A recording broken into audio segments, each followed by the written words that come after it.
18.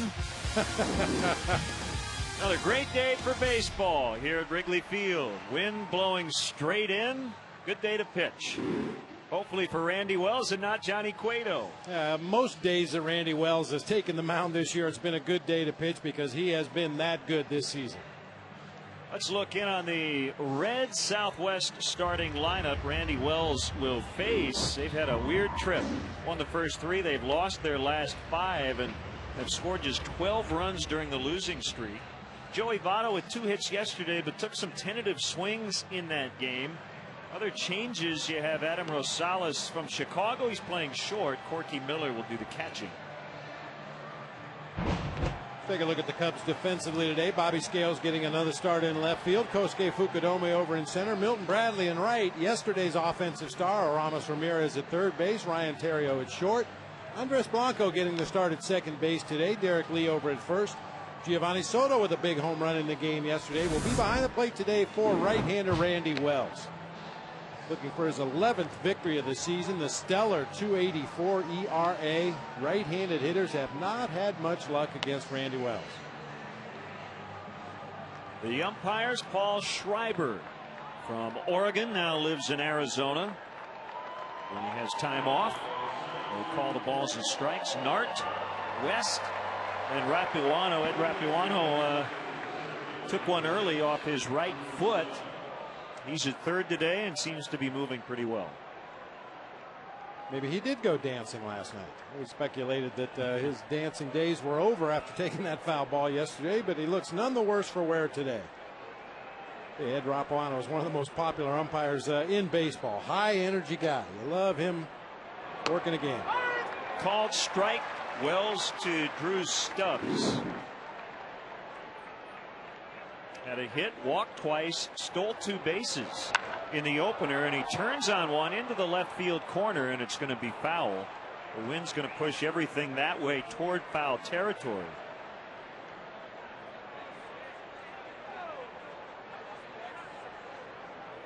Wind coming out of the northeast. A little more wind today than we had yesterday. Derek Lee narrowly missed a home run to left center field. I think his got knocked down a little bit by that wind blowing in.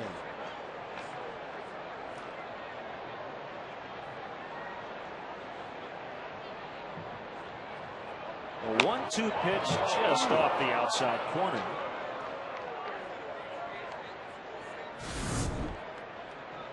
Gio sets up on that outside corner. Man, good looking pitch.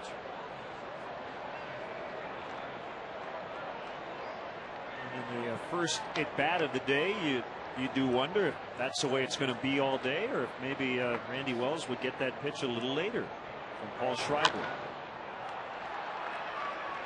Ramirez underneath, barely having to move.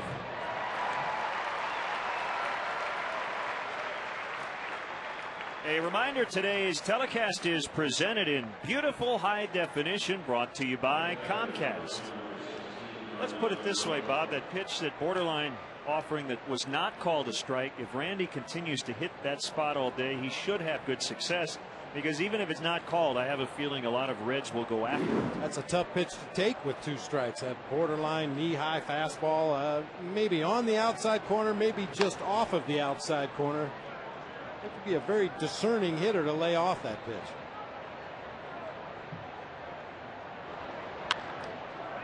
One hopper to Theriot, who will throw out Darnell McDonald. 2 outs. Did you ever have pitchers who maybe didn't get that borderline call early in a game, and they just basically told the umpire, I'm going to keep pounding it, and eventually you will call it? I mean, we've seen Greg Maddux do that in the past. Absolutely. I mean, that's a perfect pitch.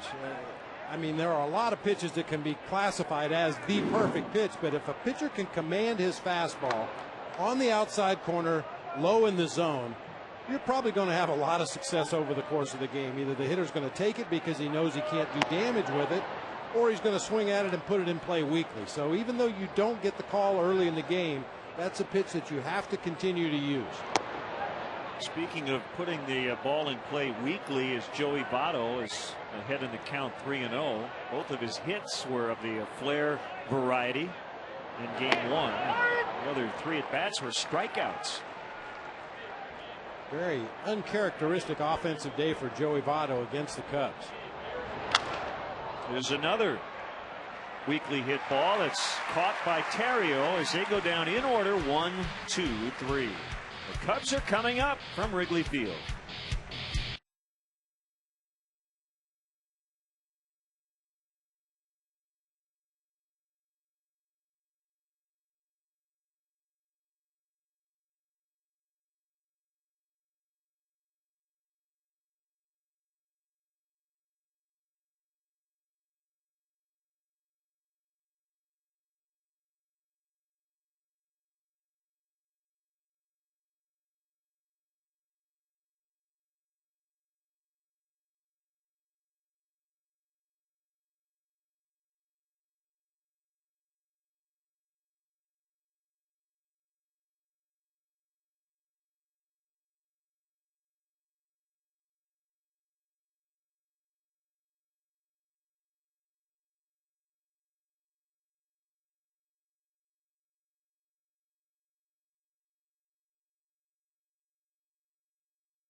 The first, let's check out the Cubs Southwest starting lineup. During this 4-game winning streak, they've averaged nearly 7 runs and 11 hits per game. Not too many changes, although Terrio moving from 8 to 2 in the lineup. Soto's been hot here lately. Scales back in left after Hoffpower got the start yesterday, and Andres Blanco's playing second.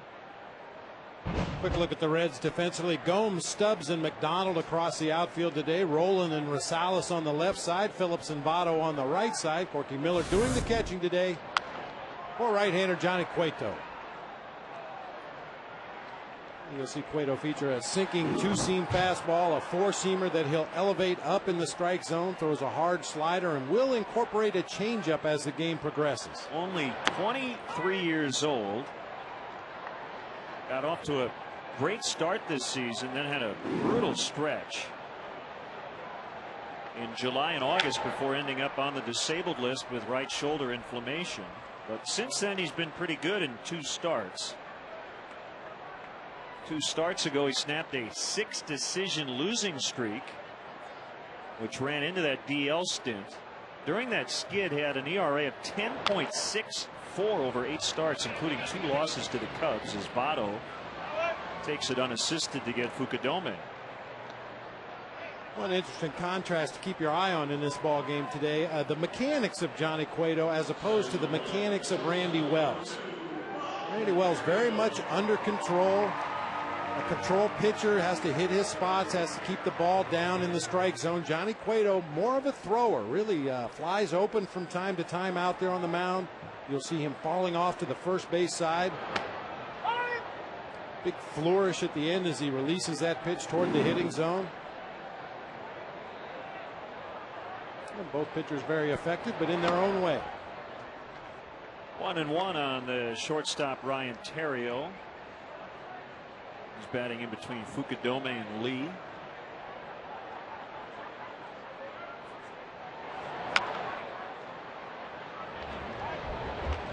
Cubs finally gained ground on the Cardinals. But the irony is, they probably would rather have had the Cardinals win, because the team that beat them last night, the Atlanta Braves, are tied with the Cubs in the wild card race. Rowland can't get it out of his glove.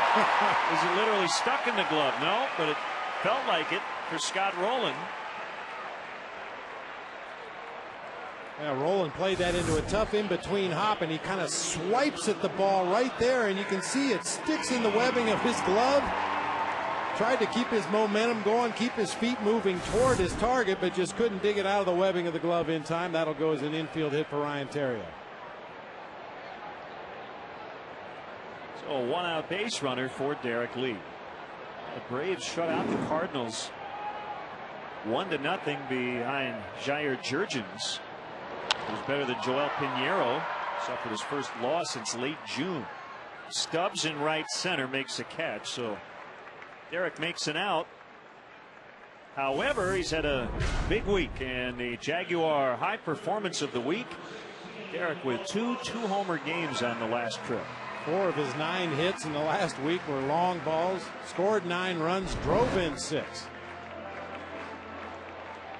Now, yesterday's offensive hero, Aramis Ramirez, knocked in 3, including the game winner.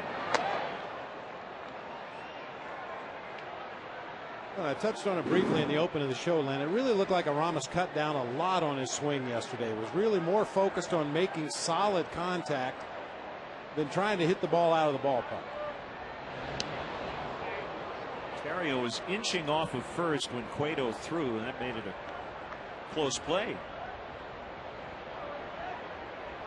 Cueto has a good pickoff move, very quick feet. He'll throw as he's taking the sign. He'll throw as he's coming up into his set position. He'll throw after his set position. Occasionally he will throw those pickoff attempts away at first base, but you always have to be on your toes as a runner against Johnny Cueto.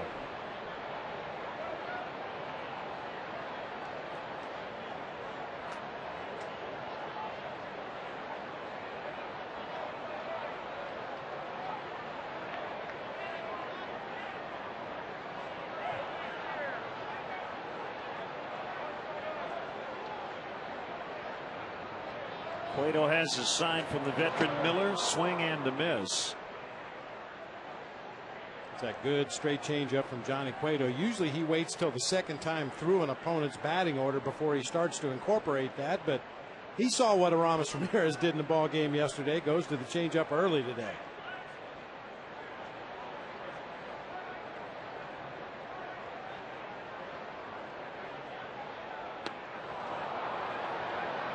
Fastball that time, 2-2 to Ramirez. Milton Bradley is on deck and will only hit if Ramirez reaches here in this first inning.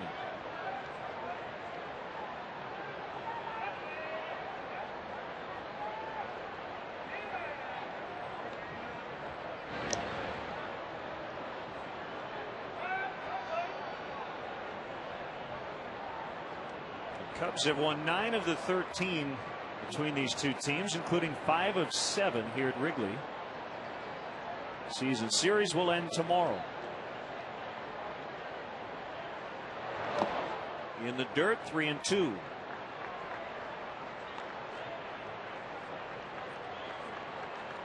Corky Miller. That's a baseball name right there. Yes, indeed.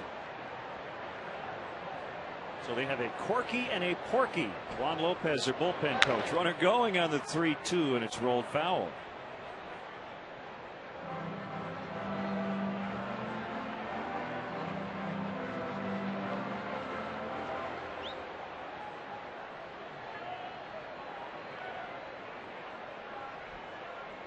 They're an outfield prospect. There's Porky Lopez.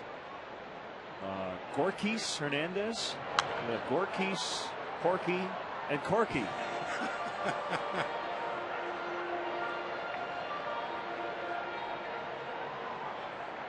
And wasn't there a left-hander, Yorkie Perez? Yeah.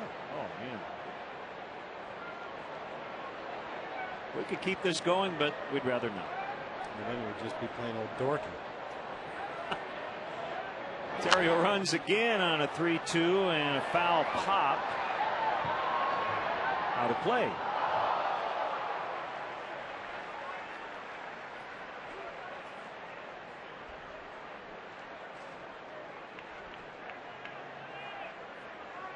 Cubs took game 1 6-4. Jeff Stevens got the win, even though he gave up a game-tying 3-run homer. But a win is a win. All 4. Told Jeff before the game he could tell your grandkids you went 6 shutout relief innings to get your first major league win. Doesn't matter how you get it. We talked about that briefly yesterday. You can't get away with that anymore. You got to tell the truth because kids will find it. It'll be posted on the internet somewhere. Can't tell the grandkids, yeah, I threw a no-hitter in the first major league win. Well, look it up. The only problem with your theory is you're assuming that nobody trusts anybody. If Grandpa says it's the case, it's the case, right?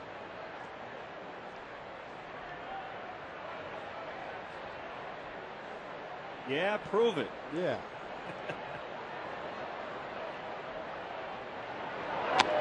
Outside, 1-1 to Bradley. Started the year as the Cubs cleanup man in between Derek Lee and Aramis Ramirez. He's hit 5th. We've seen him near the top of the lineup as well. Bounce to Votto, who steps on first. The Cubs get an infield hit and a walk, but strand both runners. After one, we are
Kerry Wood with his second career complete game, winning 2-1 over the Reds. The runs the Cubs got off Osvaldo Fernandez were unearned.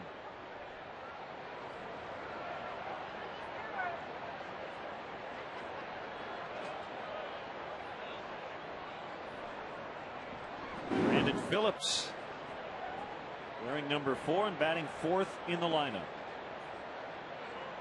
against Randy Wells.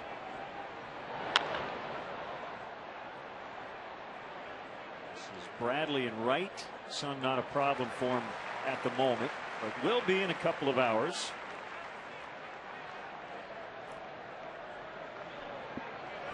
We got a real good look at Kosuke out in center field yesterday, really battling that sun. It'll eventually work its way into center field and then eventually right field. Right now, Bobby Scales in left field, and Aramis Ramirez and Ryan Theriot on the left side of the infield are dealing with the sun.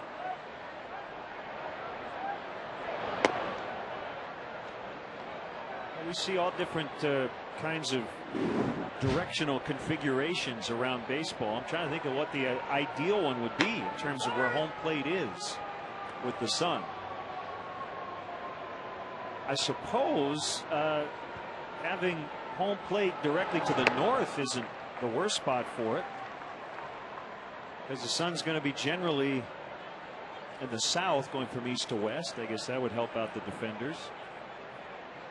But everybody's going to get it from one time or another.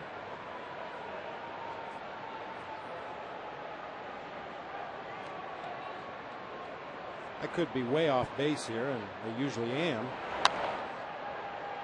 But I think either the first baseball field or some of the first baseball fields were aligned with home plate and the mound north and south, because they always talked about southpaws. Left-handers were called southpaws, and no, that can't be right. East and west. because the southpaw then was throwing from the south side of the mound. Yeah, that makes sense. Something to that effect. You get my drift. So that would be similar to the alignment here, although I guess the alignment's more of northeast to southwest. Yeah. Terrio throws. Rolen is out. It's 5 up, 5 down for Randy Wells. And unlike Rich Harden, who usually piles up a lot of strikeouts, and it has been a problem lately when you add the walks to it. Only went 4 innings through over 100 pitches yesterday. Randy Wells getting contact.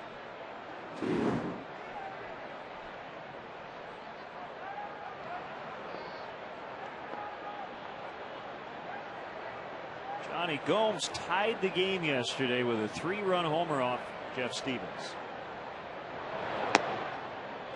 He takes ball 1 low. And you could, with a little bit of a stretch, you could draw a parallel between Johnny Gomes and Jake Fox. Guys that aren't known for their defense, but definitely a force in that batter's box. Johnny Gomes with big time power as he displayed in the ball game yesterday. He hit one way out of here off of Jeff Stevens. 19 homers in just 269 plate appearances. He has slugged .563, and it went up on this swing yesterday. And watch his reaction. You think he got it? Oh man.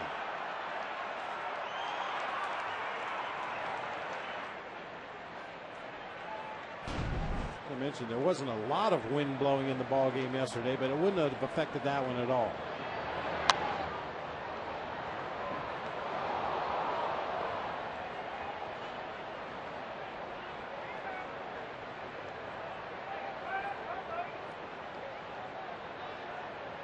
Wells has done the most damage against the NL Central. 6 of his 10 wins come against the Central. He's 6-1 with a 1.78.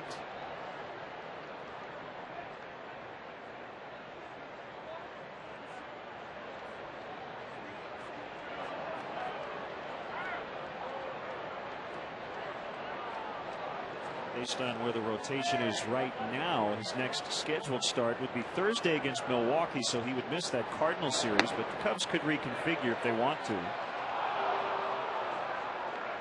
Gomes held up 3-2, and there has been talk about maybe giving Randy Wells a little extra rest as we get down the stretch.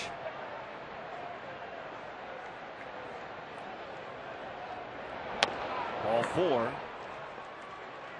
So he'll work from the stretch for the first time. Don't miss the action as the Cubs host the Reds tomorrow. Game time is 1:20, but be sure to arrive early. The first 10,000 fans will get a Cubs 1984 patch, compliments of Pepsi and the Lincoln Park Zoo. I guess that would be the 1984 patch that was worn in '85, right? They wouldn't have worn the Eastern Division patch before they won it. Oh, you're sharp. That would be pretty optimistic to put a championship patch on your jersey at the beginning of the season. Right. So it's an '85 patch commemorating '84. There you go. You would think I got a lot of sleep last night with that comment. Swing and a miss by Adam Rosales, who's playing shortstop. So Paul Janisch at short yesterday. A lot of day games here. This is the 10th day of a stretch in which the Cubs will play 9 matinees over 11 days. Night games coming up Monday, Tuesday, and I believe Wednesday as well against Milwaukee. And that leads us right into the Cubs Feldco upcoming schedule.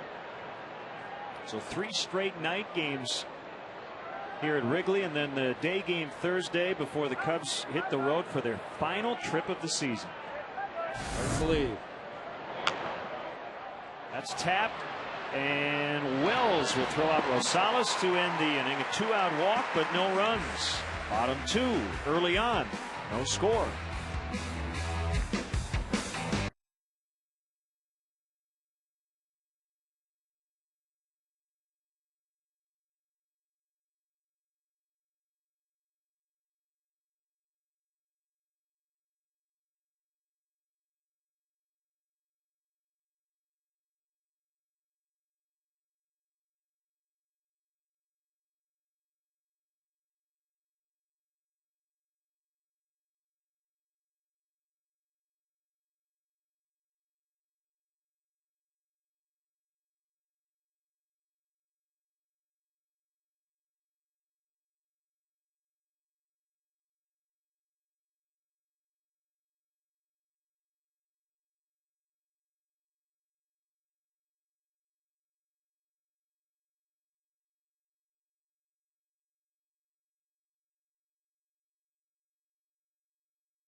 Chris Bowden upstairs with you, pleased to be joined by actress Alyssa Milano.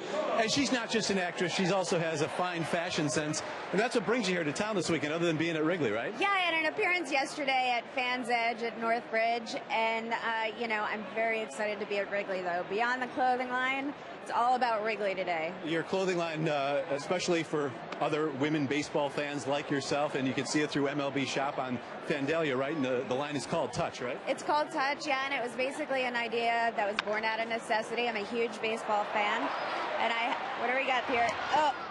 Round out to third action. And I've been a huge baseball fan since I was a little girl, and as a woman, I just got tired of going into the stadium shops and not finding anything that fit my body or that was made, with a quality fabric. And so I pitched the idea to Major League Baseball, who gave me the licensing, and now we have the licensing for all the leagues. So I have stuff for NHL, NFL, college, and the NBA, so it's very exciting. The expanding business. We'll get to Len and Bob in a moment. Really quick, your first trip to Wrigley, your impressions, and where the love of baseball. I know you do some blogging for MLB.com, too. I do. Baseball was my way of connecting with my father when I was a little girl. We moved out to Los Angeles from New York, and he was a huge Brooklyn Dodgers fan as a little boy. Who's the Boss did that to you, right? Exactly. And then when we moved to L.A., my dad was sort of angry at the Dodgers, moved to L.A., and, it was when the Dodgers were having their best decade. So, of course, he was like, well, maybe I could be a Dodgers fan again. But the funny thing is his dog's name is Dodger. And every time the Dodgers stink, he changes the dog's name to Cubby. And he's like, I'm a Cubbies fan now. I'm a Cubbies fan. So, when we're not rooting for the Dodgers, we're rooting for the Cubs. And Wrigley is, the pictures don't do it justice. Mm-hmm. The pictures do not do it justice. It is absolutely breathtaking. Well, welcome to Wrigley. Hope you enjoy it, and enjoy the rest of your stay in Chicago. Thank you so much. Thanks for your hospitality. All right, it's Alyssa Milano. Len, Bob, let's send it back to you. All right, Chris, thanks. And good to see Alyssa Milano here. We've seen her at Dodger Stadium many times. The Cubs have been in Los Angeles, and she is a huge baseball fan. Boy, Chris gets all the tough interviews, doesn't he? He does. Jeez. 2 down in the inning, couple of ground outs, and it's Andres Blanco back in the lineup after tweaking his hamstring on the last road trip. Made an incredible play that day. It was Sunday in New York. Throwing out it was Jeff Rancourt from the seat of his pants at short. One of the plays of the year. There have been a number of great defensive plays this year by Cubs on defense, but I don't know if any was better than the one Blanco made. And he hits a seed in the air right at Brandon Phillips. So it's a quick 1-2-3 for Johnny.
college football here on Comcast Sportsnet. At 6:30, the NIU Huskies battle Western Illinois in DeKalb, and then at 9:30, Purdue visits Oregon for a primetime matchup out west. Don't miss a college football doubleheader beginning tonight at 6:30 right here on Comcast Sportsnet.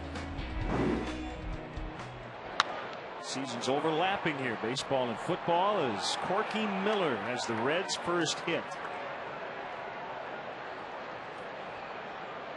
Not the most likely candidate to pick up that first hit. He's known for his defense, and he's now just 2 for his last 25. Well, that's that nearly unhittable fastball we were talking about in the first inning of the ball game. Right at the knees on the outside corner. Corky Miller just dropped the head of the bat on it, lined it safely into right field. It's not that easy, Corky.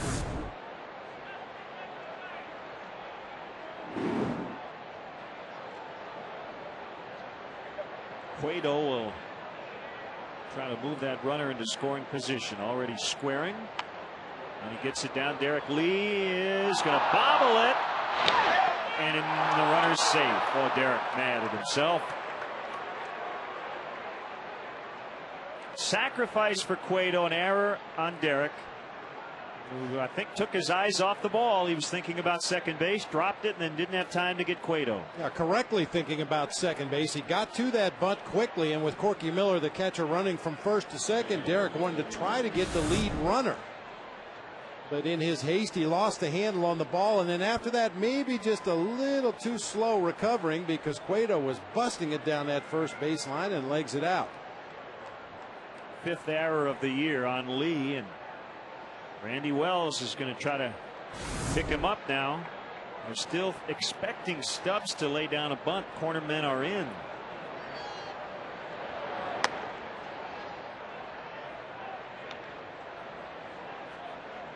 We saw Giovanni Soto ready to throw to second base that time as Stubbs pulled the bat back. We talk about all the time a first and second sacrifice bunt situation. That runner at second base is always trying to get an extra step or two on his lead, so he knows he can make it to third base. And when the batter bunts through the ball, you become very susceptible to those pickoffs at second base.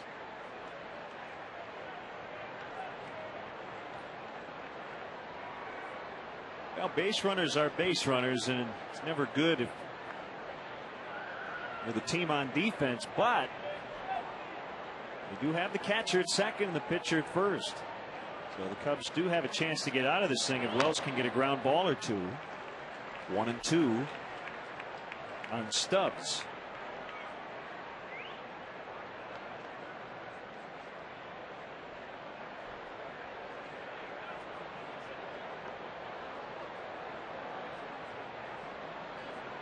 Reds have really struggled on this road trip with runners in scoring position. They're 10 for 64. That's a 156 average.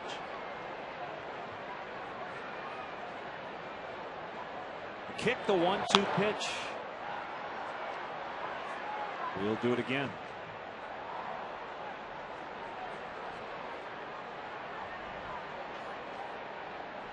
The Cubs are hoping to turn two with Drew Stubbs at the plate. It's going to have to be a hard hit ball right at somebody and a lightning quick turn at second base, because Stubbs runs extremely well.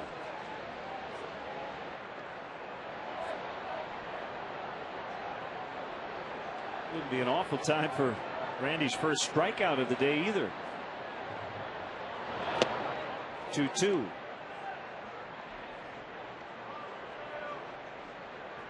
I don't know about you. I kind of sometimes get at the end of my rope when it comes to runners in scoring position. Every team in baseball bemoans the fact that it's not hitting with runners in scoring position. At one time or another during the course of a season, you hear, well, how's your team doing? We can't get them in with less than 2 outs. That's because it's hard to do. It is hard to do, and you remember the 7 or 8 outs you make, not the 2 or 3 hits. See if they can turn it. Oh, it hit the runner and bounces over the dugout. So everybody gets an extra base. And that's the right call. Joe West made the call from second. Ramirez wants to know why, but The throw went out of play.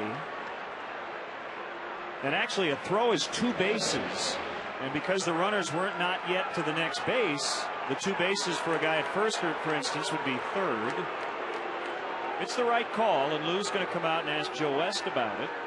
A pitch is 1 base, a throw is 2 bases, and that's the second error of the inning.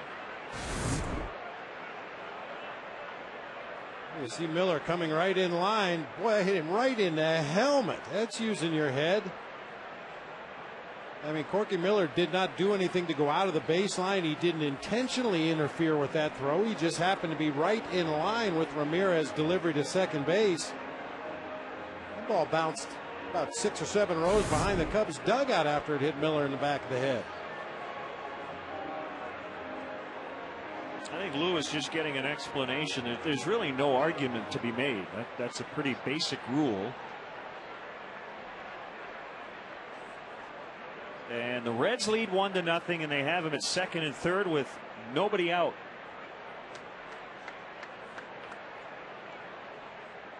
You think they would, if the throw is a good throw, would they have been able to double Stubbs? And if not, I wonder why Aramis didn't just go to third. I don't think they would have been able to double Stubbs. That ball wasn't hit that hard, and Ramirez was very deliberate before making his throw to second base. I don't think they would have been able to turn 2. Only have 1 hit this inning, with a big time threat and already on the board.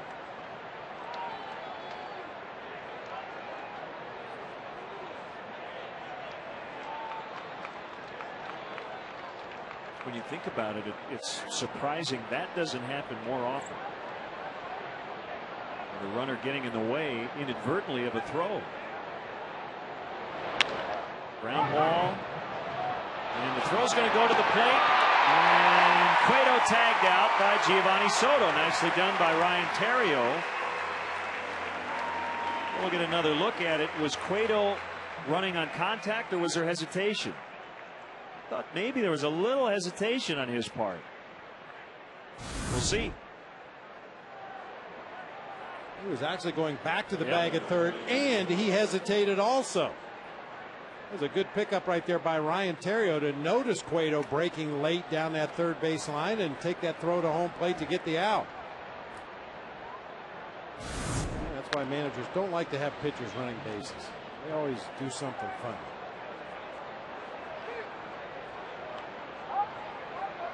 I mean, you have to assume if Cueto was going on contact, Drew Stubbs would have been running on contact as well. That's usually what you do. If you're going to send the runner at third, you send the runner from second as well to get him to third base if you do throw the guy out at home plate. I think Cueto was just doing a little freelancing there.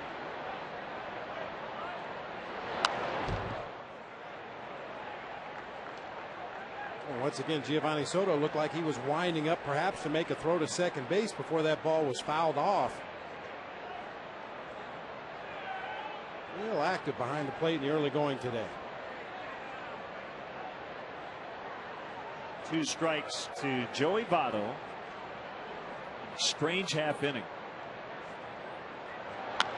Ground ball to first. The throw goes to second and is dropped by Theriot. Wow. That's 3 errors. The only guy on the infield who has not committed an error is Andres Blanco in this inning. They are loaded up.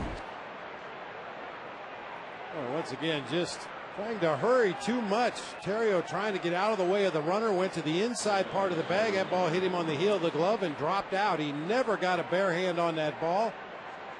Joe West right on top of it. Indicates safe right away.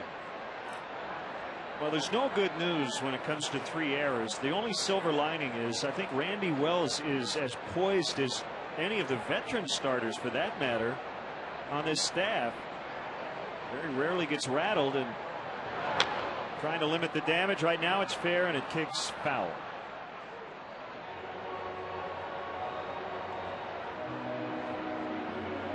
And it's only natural for a pitcher to think to himself, come on guys, let's go. But I don't know if that ever really enters the mind of a guy like Randy Wells. I mean, well, that's one of those things that's out of his control. Yeah. I think Randy Wells at a very early age in his career here has come to the realization that the only things you can really worry yourself about are the things that you can control out there on the mound.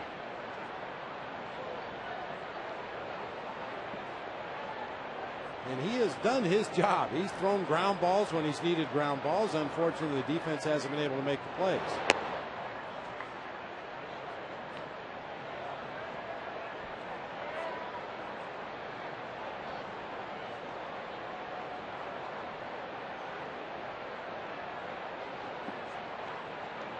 Miscues by Lee, Ramirez, and Terrio in the inning. And a 1-1 to Phillips. Base hit, center field. They get one, and that's it. As Mark Berry, the third base coach, holds McDonald at the third after Stubbs scored to make it 2-0, and Scott Rowland coming up with the bases still full. And Larry Rothschild, the pitching coach, will now head out.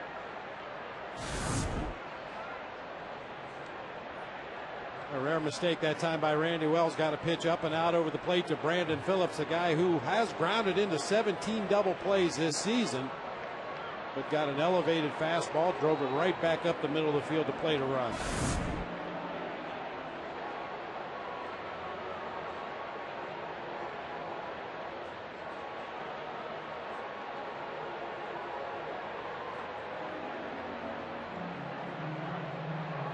One other little insight.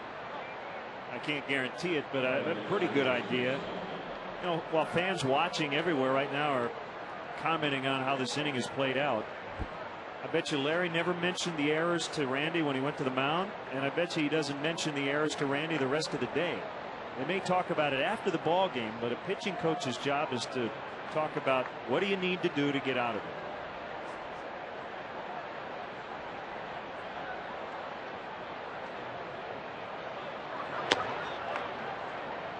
Psyche can sometimes be a little fragile, and you don't want to go out there and say don't worry about it, don't do this. You don't want to use negatives when you go out to the mound. Make your pitch, get out of it.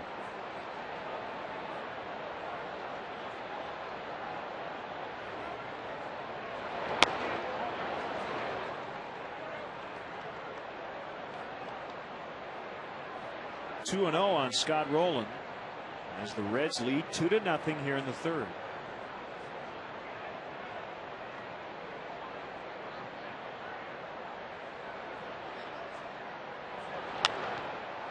A pop up on the infield, and it's caught by Terrio for the second out. I wish I could remember the specifics, Len, but I heard a story from Mike Flanagan, former Baltimore Orioles left-handed pitcher for years and years for Earl Weaver. And Flanagan threw a ground ball, and somebody kicked it on the infield for an error. Then he threw a fly ball to the outfield. The outfielder lost it in the sun. It dropped. Weaver made a trip to the mound and told Flanagan, listen, don't let him hit it on the ground, and don't let him hit it in the air. And turned around and walked back to the dugout. Flanagan proceeded to strike out the next hitter. The following hitter hit a line drive to short that Mark Belanger caught and tagged the runner right in front of him for a double play. And when Flanagan got back to the dugout, Earl Weaver said, see, I'm a genius.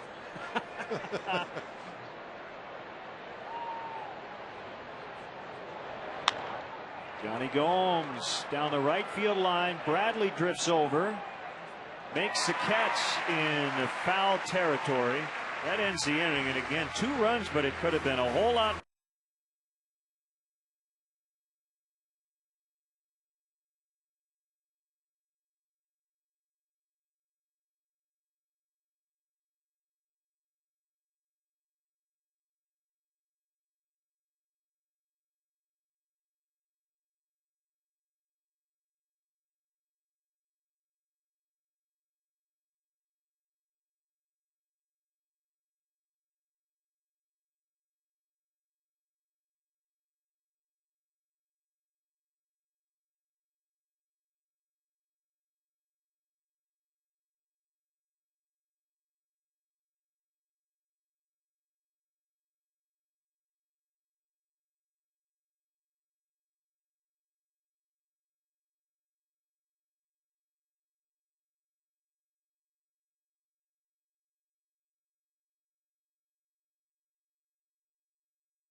bottom of the third. First time the Cubs have committed 3 errors in 1 inning since August 18th, 2006 against the Cardinals.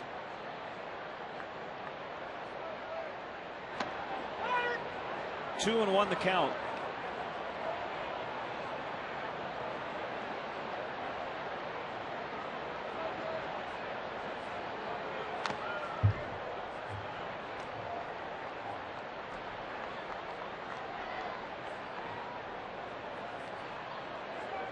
Do you happen to have, by the way, a copy of the broadcast of your famous game in San Francisco, the 4-error inning and then the game-winning hit, the home run to end the game? I've got a video, a VCR tape of the game, yeah. What were the announcers saying about your inning? You know, I've never watched it. I mean, I've seen the highlights many, many times after the ball game. They were cut and put together, but I've never actually watched the game tape. Rolen can't get it, but they get the out as Rosales recovered and Votto made a great pick at the other end. Boy, both teams with a case of the bobbles today, and it goes 5-6-3. A hit off the webbing of Rolen's glove right to Rosales at shortstop. His throw looked like it was in the dirt to Joey Votto. Nice pick over at the other end. Oh, this is not one for the vaults right here. What a shaky defense in the early going.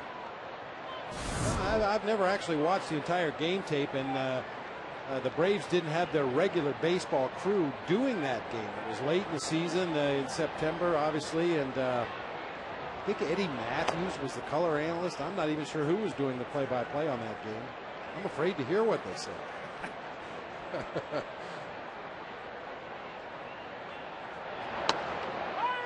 Yeah, that's probably not an inning you really want to relive.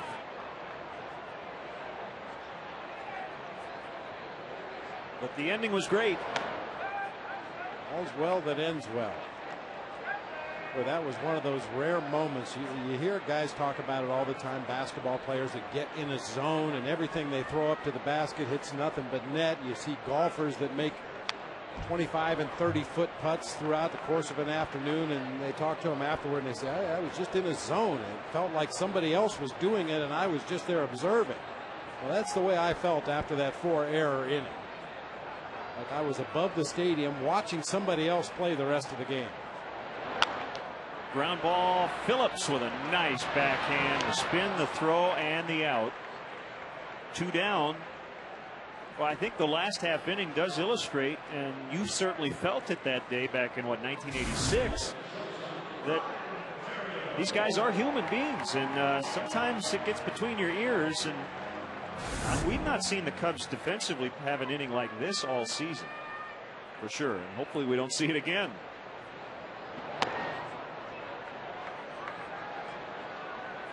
I think you made a good point. It seemed like in that inning the Cubs were trying to do a little bit too much.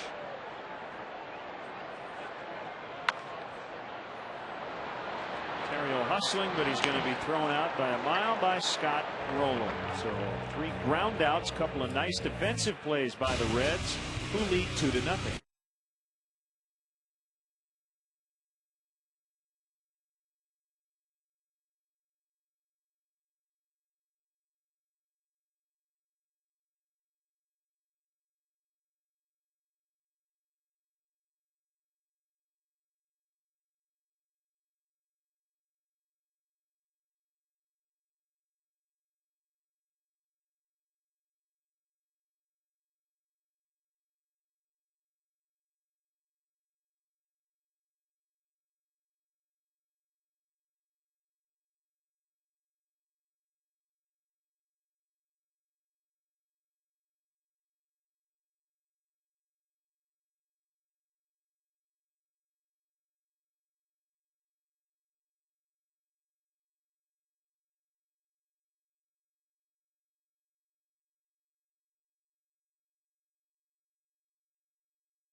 hit leader with 3,358, who is a distant number 2 on that list. The one hint I will give you is the guy who is number 2 on the list has 1,018 fewer hits than Pete Rose as a Cincinnati Red. Why are you cheating over there? I see you looking through the media. I guessed everybody I could think of yesterday and couldn't come up with it, so I'm cheating. It's a good question to ask today as Adam Rosales leads off here in the 4th. Derek Jeter, now the Yankee all-time hit leader, broke Lou Gehrig's mark with a 3rd inning single against Baltimore last night. 2,722 hits. That record was intact for more than 7 decades. Also, the Rockies were down 1-0, scored 4 in the 9th for their 8th straight win. That was at San Diego, and Tim Lincecum talking about his back, could be back as soon as Monday for the Giants.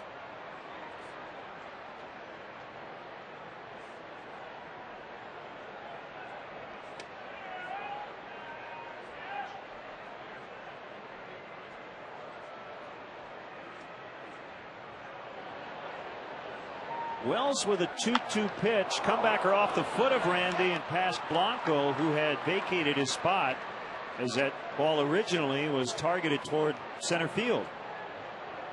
So that's a hit for Rosales.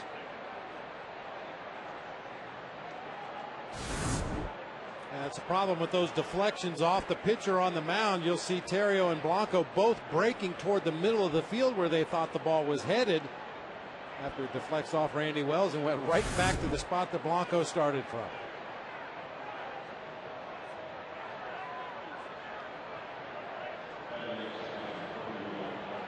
Have you found it yet? No. So your guesses were, what was your first guess? Dave Joe Concepcion Morgan? was my first, 'cause he's 3rd on the list. And 14 hits behind the guy who's 2nd. Joe Morgan was another guess. Not in the top 5. Ken Griffey Sr. Out of the top 5. That swing by Miller, strike 1. It's a good question. I mean, Pete Rose, the all-time hit leader and a lot of his career with the Reds. A runaway number 1, but number 2 not quite as simple. Todd Benzinger. Good guess, but no.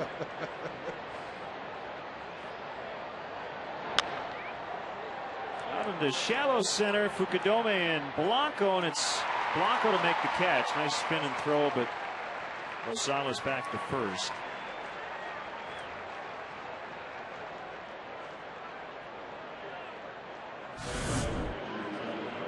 Rarely do you see an infielder call off a ball when he's running out to the outfield. It's not unusual to see a second baseman go out there, turn around, face home plate, get camped under a ball, and call off the outfielders. But I don't know that I've ever seen an infielder, as he's running out into the outfield, call off the outfielders. Johnny Cueto squaring.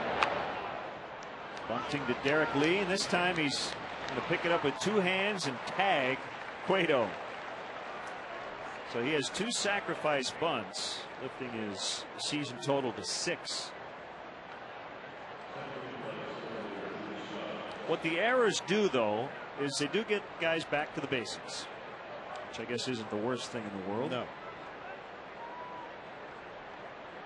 I can tell you who the Reds' active hit leader is. Brandon Phillips. And he has 614.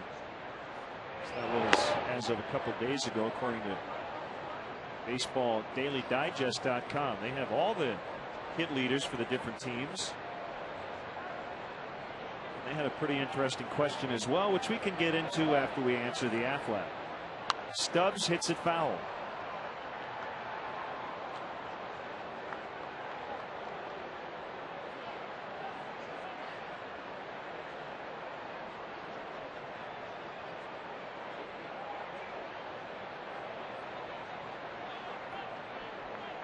You're on camera. There's the ball.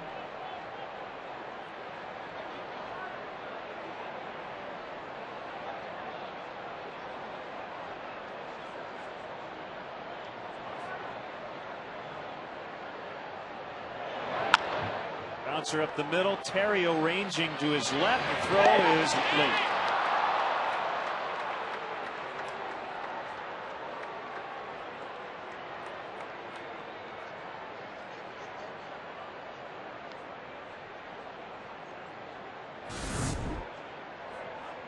You see Terrio takes a very deep line. He fielded that ball out near the outfield grass behind second base. From our high-speed shutter cam, you see the high-speed Drew Stubbs streaking down that line, registering an infield hit.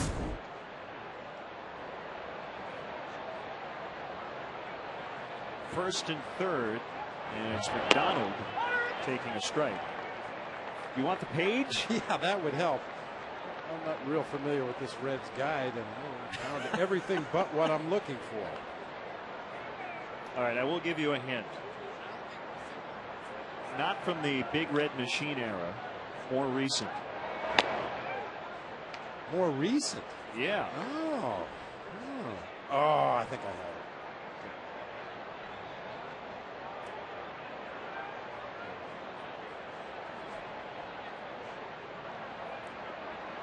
Pretty good question, though, when you think about the long history of the Cincinnati Reds. Terrio just can't get it. Rosales is in. Stubbs around to third. It's 3-0.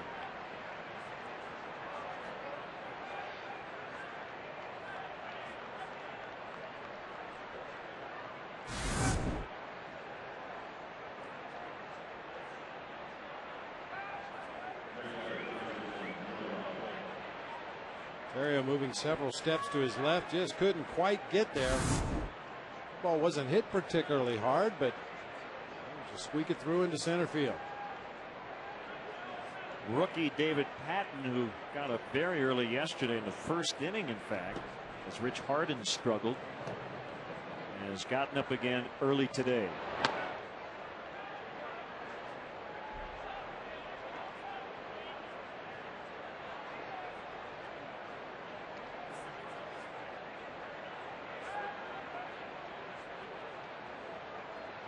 The kick, the 1-0 to Votto, in on his hands and muscle foul.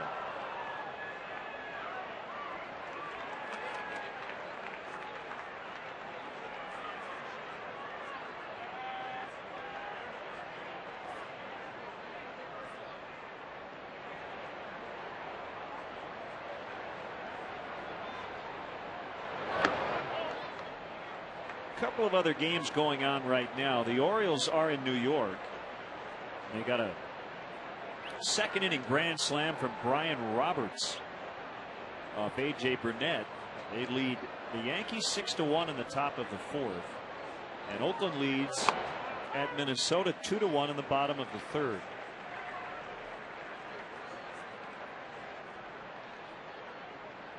Two count to Votto.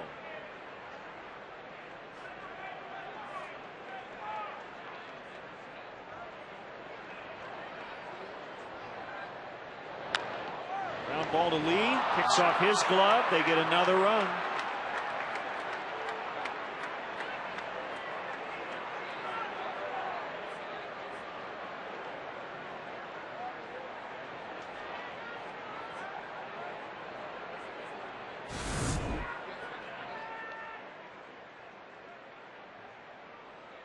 I'm afraid we're going to see another error on Derek Lee right here. That ball is just a step to his right. He went down to a knee and tried to backhand it. They gave him a single. That's very generous scoring there. 3 straight 2-out hits.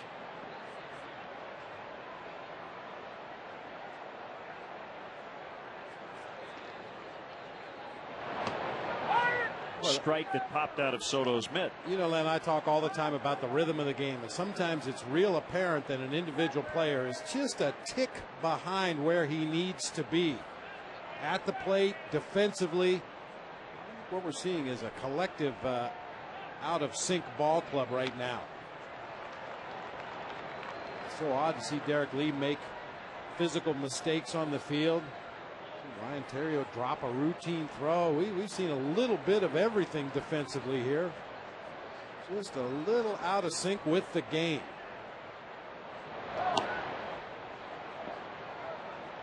Ball and 2 strikes on Phillips.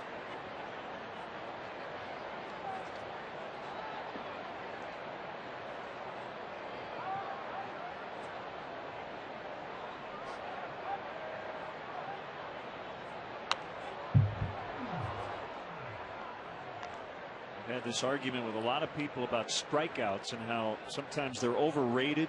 Nobody on base. Strikeout versus a weak ground ball to short is basically the same thing. However, I will acknowledge today the Reds making contact has been huge. And where the lack of strikeouts for Randy Wells has hurt him, he has not struck out anybody, and this is a sort of day, and it's a rare one. But with the defense, as you said, out of sync, you do need to miss some more bats. I mean, it's not like they're hitting him hard. There's only been a couple of hard hit balls off the bat of the Reds hitters today, but they have put the ball in play.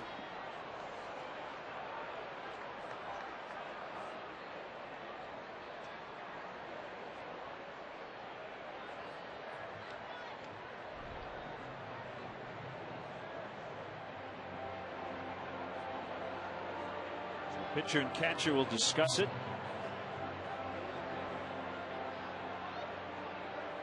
Possibly changing up the signs with Darnell McDonald out there at second base throughout this lengthy at bat. He's had an opportunity to peer in there and see Giovanni Soto's signs, and the Cubs just want to make sure that he's not relaying anything to Brandon Phillips at the plate. Didn't mean to, and it's just foul the way it's gone today. I'm surprised it wasn't fair.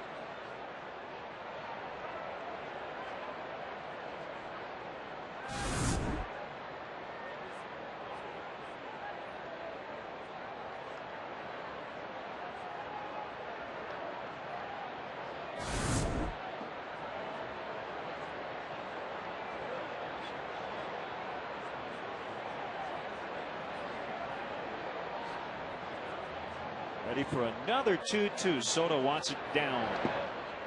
It's in the dirt. 3-2.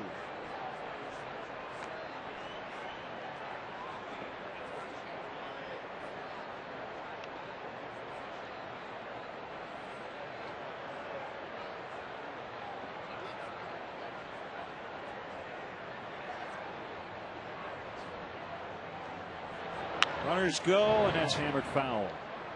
The way this game has gone up to this point, Len, I think I might try some kind of a pickoff right here. 3-2, 2 outs. The runners are going to be on the move. Sometimes you can bait that runner at second base into starting a little early if you split your infielders wide.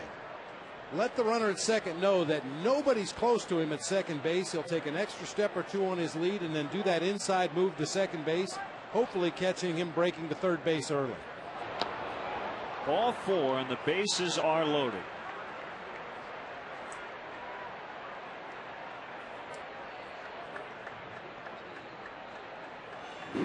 Sign up for a subscription to Vineline, the official monthly magazine of the Chicago Cubs. Only Vineline offers exclusive coverage from spring training all the way through the Cubs' next postseason run. Visit the Vineline blog at Cubs.com and order today. That'd be the last chance here for Randy Wells to stay in this game against Scott Rowland with the bases loaded and 2 outs. Last time Rowland batted with the bases loaded, and he popped out to the shortstop, Ryan Theriot.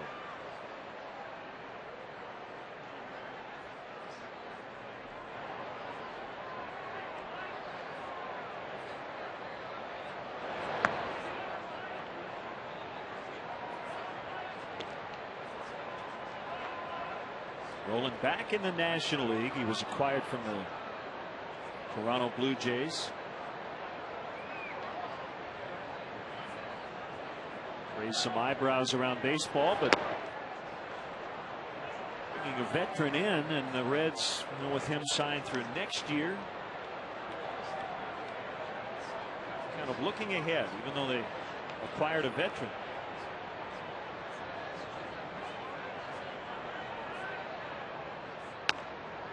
Outside corner, 2-2. And the speculation was, besides his obvious physical talents, his great defense at third base, his power that he provides for the middle of this lineup, that veteran presence in the clubhouse. A guy who's played on winning ball clubs. He knows what it takes to grind out a long season and get to the postseason. It's full 3-2. Well, he was hitting .320 with the Blue Jays before he got traded. And certainly a longtime favorite of the Reds GM and former Cardinal GM Walt Jocketty. Runners will go on a 3-2. First, Wells steps off as Mark Berry was yelling at Joey Votto out at second base.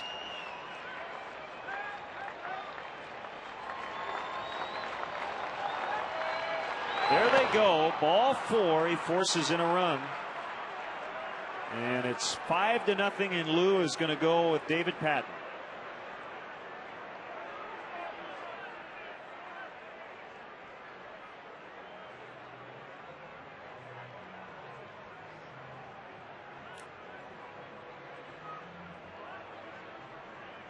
It's Alexis call to the pen. A 5-0 Reds lead, and we'll be right back.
Day at Wrigley Field. Don't miss the action as the Cubs take on the Brewers at 7:05.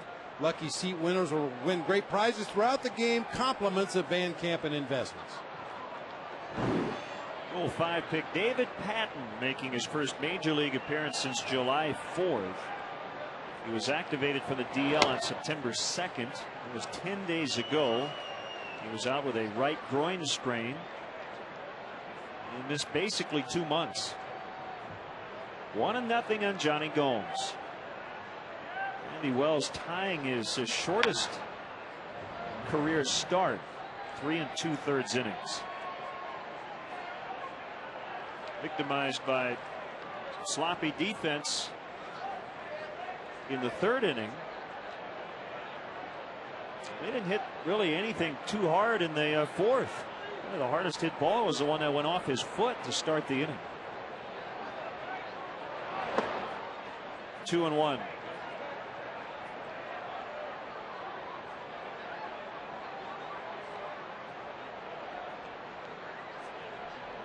If they handed out an award for the quietest Cub, I think David Patton would win it. Boy, a rookie, he has just kept his head down and going about his business every day. Hasn't created any waves. Nice young man, and lets his actions do the talking as he gets out of the inning. But the Reds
Since 1900, Pete Rose is the all-time Reds hit leader with 3,358. Who's number 2? How about Barry Larkin?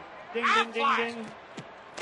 Barry Larkin with 2,340 hits.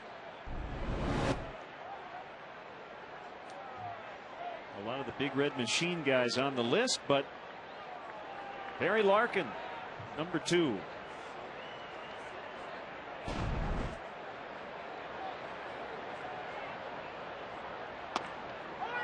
Called strike on Derek Lee.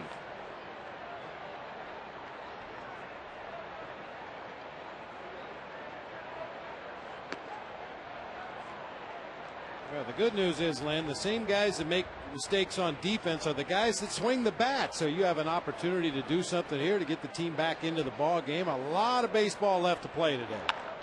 Ground ball right to Scott Rowland. Handled that one cleanly. Cubs with only one hit. That was an infield hit by Terrio. Ball that got stuck in the webbing of Rowland's glove in the first.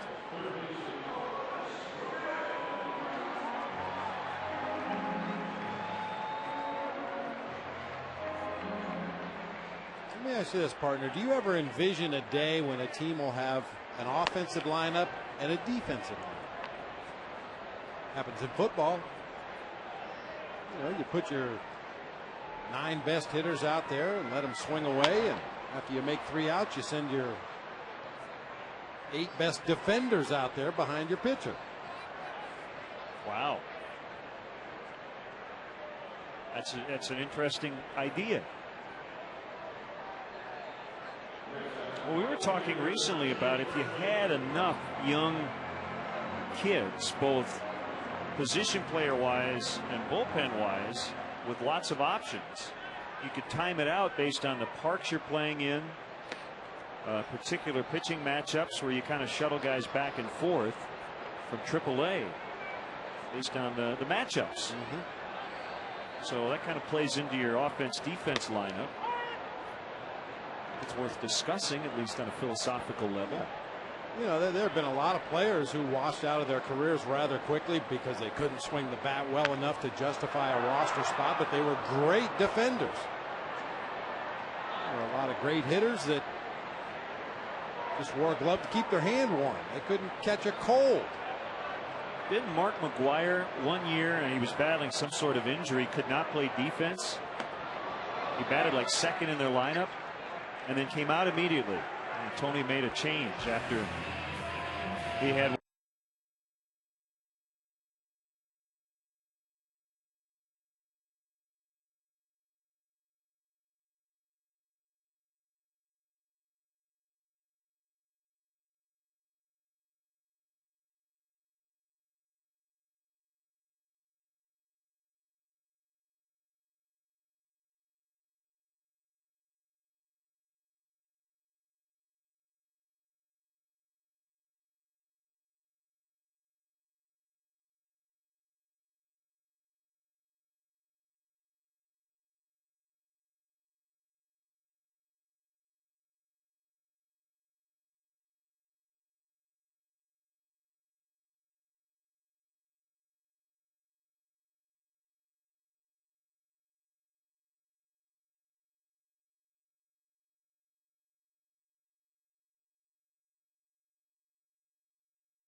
Yeah, 24 years ago, September 1985. It's at 2 on that play. Yeah, 2 on that one. This is the one where you really were upset.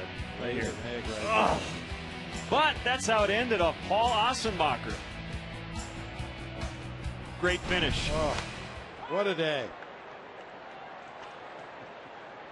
You may have noticed, you probably didn't notice, but the catcher was Bob Melvin, who later became my bench coach and was manager up in Seattle and in Arizona. Saw him in New York on the last road trip. I blame it on him for calling the wrong pitches. They shouldn't have let him hit so many balls down my direction. It's been over 3 years since the Cubs committed 3 in an inning. Patton against Rosales. That's low. We're in the 5th, 5-0 Cincinnati. The line on Randy Wells, 3 2/3, 6 hits, 5 runs, 3 were earned. He walked 3 and didn't strike out anybody. And I'll tell you something else, Len. This is not really that important in baseball, but when you think about it, to use a football term, time of possession. I mean, the Reds, just about everybody in our lineup has had 3 at-bats in this ball game already. We've got several players, 4 players that have only been to the plate 1 time. It seems like we've been on defense this entire ball game, or at least we've been positioned on defense. We haven't played a lot of defense. And the Reds have left the bases loaded in each of the last 2 innings, even though they've scored 5 runs. Miller, the number 8 hitter. He was acquired from the White Sox in late June. Back with the Reds team he played on from 2001 to 04, made 83 appearances during that time.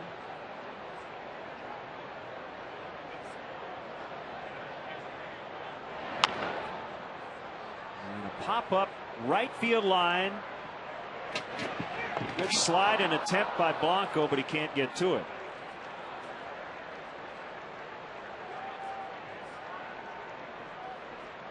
Blanco with a lot to deal with on that pop-up in foul territory, looking up into the sun. He knows he's getting close to that dugout bench, or rather the bullpen bench. Trying to make a sliding effort there.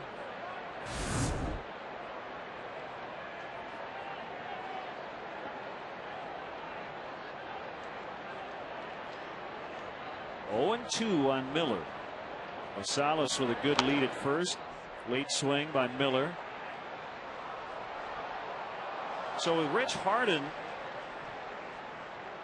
going only 4 innings yesterday and Randy Wells going under 4 today, it's the first time this year in back-to-back games the Cubs starters have failed to go more than 4 innings.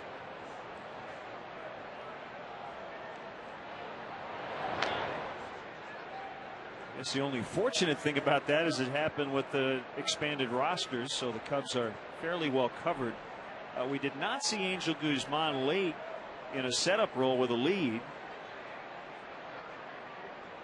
but they just want to give him a little extra rest. He's been very busy this season.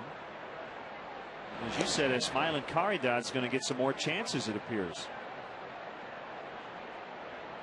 Well, as teams slowly drop out of mathematical contention for a wild card spot or a division spot, that's what you use the last month of the season for, to really start to evaluate some of the players that may be key pieces for you next year. Get some innings for some of those young pitchers, get some at bats for maybe some of the young hitters, and every team around baseball will do it. If you look at the box scores over the next 3 weeks of the season, you'll see a lot of unfamiliar names.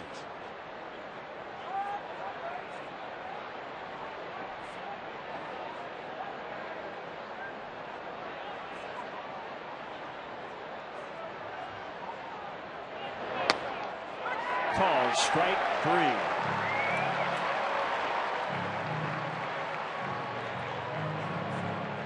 One out in the inning.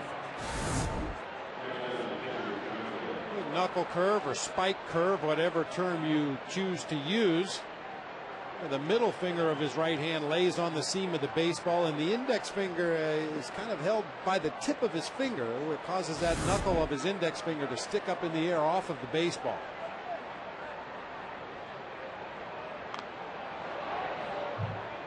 Cueto wanted to bunt again. He's put down 2 sacrifices today.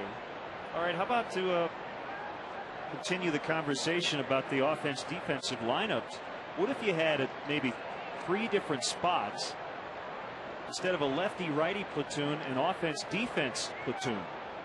So those days where you have a ground ball pitcher on the mound, you go with your best defensive lineup, and at whatever position it is. On days you have a strikeout pitcher out there, you feel like you're going to have to score a lot of runs, you have the offensive part of that platoon.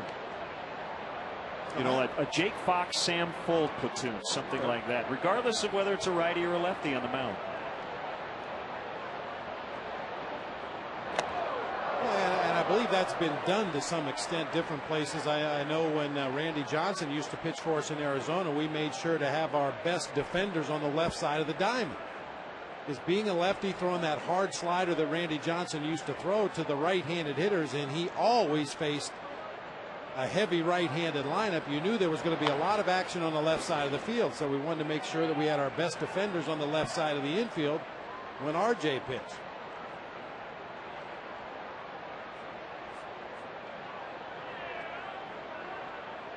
If you had perhaps your number 4, number 5 starter taking the mound on a given day, you figure he's going to give up some runs today. We're going to need to score more runs, so you play your offensive line. Swing and a miss. Back-to-back Ks for Patton. John Gunther from Milan, Illinois, a Department of the Army civilian who works at Rock Island Arsenal and is deployed in Joint Base Balad, about 45 miles north of Baghdad in Iraq. It's his 3rd deployment in support of Iraq freedom, and is home for 15 days on rest and relaxation. At the game today with his wife Paula and mother-in-law Florence, and has been keeping up with the Cubs on the internet and watching games on the Armed Forces Network. Great to have John Gunther here at the ballpark today. 42nd Army Field Support Brigade. 112 degrees on that thermometer over in Iraq.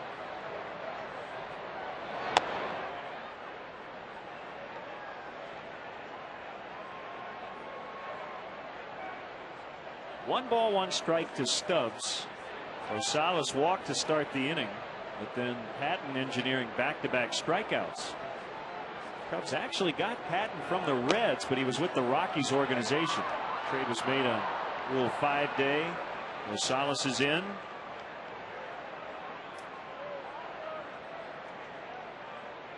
His first steal.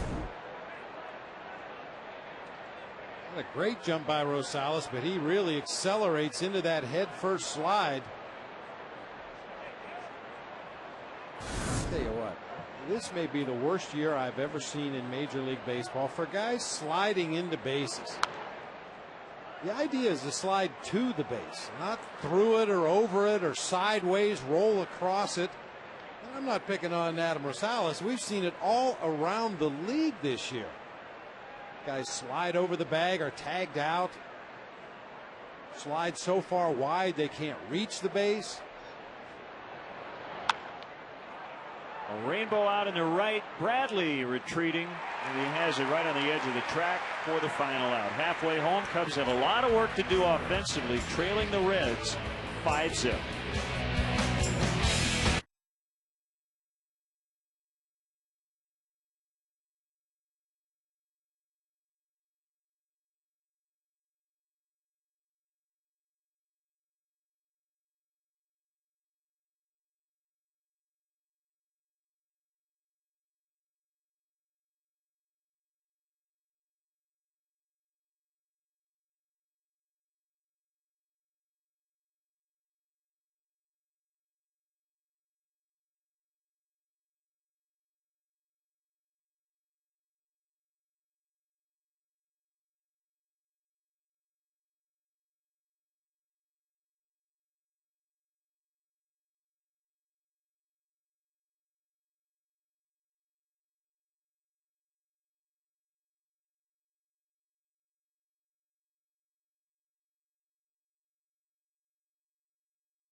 Wells was not as bad as the line will look, and the problem has been defense. 3 errors in 1 inning today.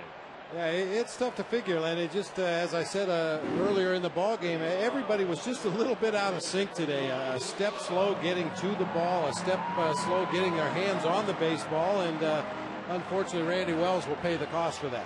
And Johnny Cueto has been pretty good in a couple of starts since coming back from the disabled list. And working with a 5-0 lead and throwing strike 1 to Giovanni Soto. For Cueto, this is his 4th start this year against the Cubs. He's 1-2 with a 4.34. Lifetime just 2-5 versus the Cubs.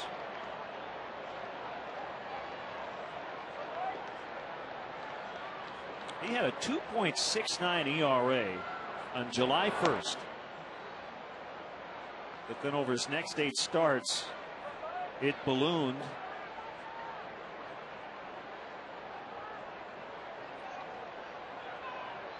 And he came in at 4.39 for the season.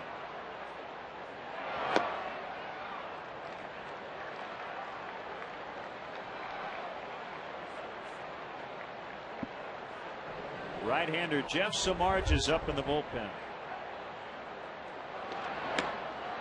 Ball 4, leadoff walk. Maybe that's the start of something. First time the leadoff man is reached.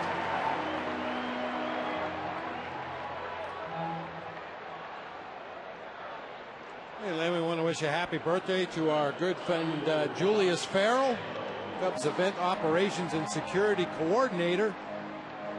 We're told his age is unknown, but because of football injuries, his knees are 87. Okay.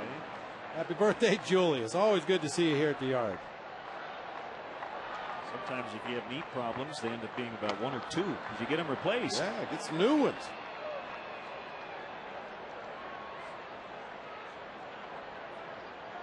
I want to give one last plug for a charity event coming up after the game today at 4 o'clock.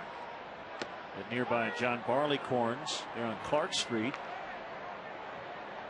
It's for the Children's Neuroblastoma Cancer Foundation. It'll be hosted by Alfonso Soriano and Dave Kaplan from Chicago Tribune Live and WGN Radio.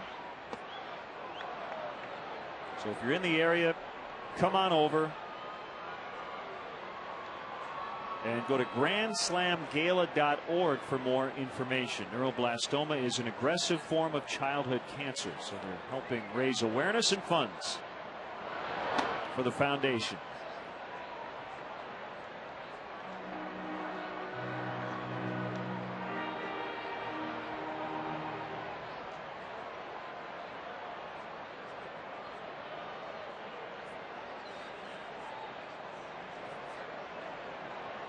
Lou said yesterday it is doubtful Alfonso will be back in action this season.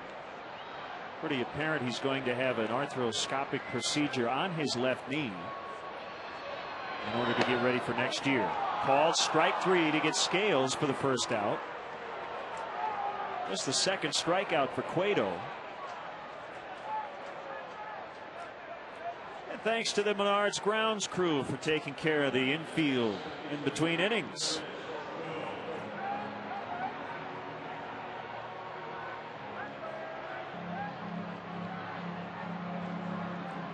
You know, Len, I was down in Cedar Rapids watching the Chiefs play in the tournament game, Midwest League tournament game the other day, and had an interesting little touch between innings. They had a local dentist who sponsored an opportunity for a child to go out and sweep off the bases with a big old toothbrush. Very nice. And the youngster was accompanied by a member of the Cedar Rapids Colonel's office staff dressed like the Tooth Fairy. So you see all kinds of stuff in minor league games. Alyssa Milano moving a little closer to home plate. She's near the scout seats.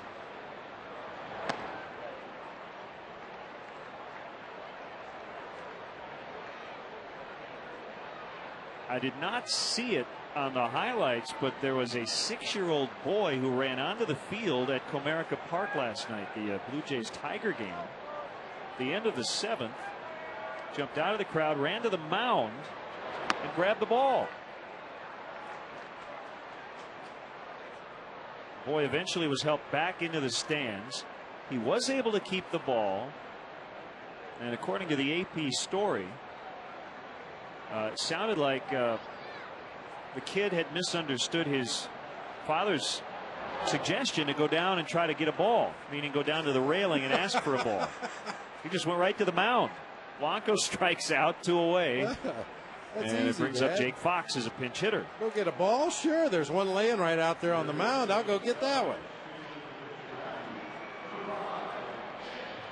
Just a little miscommunication, that's all. So here's Fox for Patton. David Patton did a nice job in his first big league outing in a while. Fox gets plunked to keep the inning alive for Fukudome.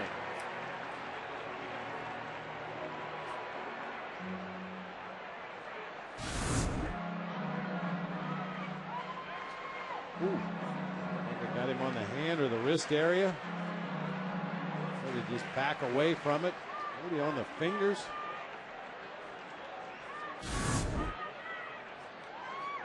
The pitching coach Dick Pohl heads out to talk with Cueto and Miller.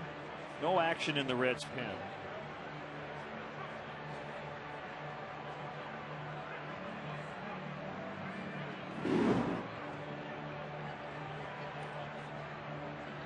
The Cubs trying to inch their way back into this game, trailing 5-0.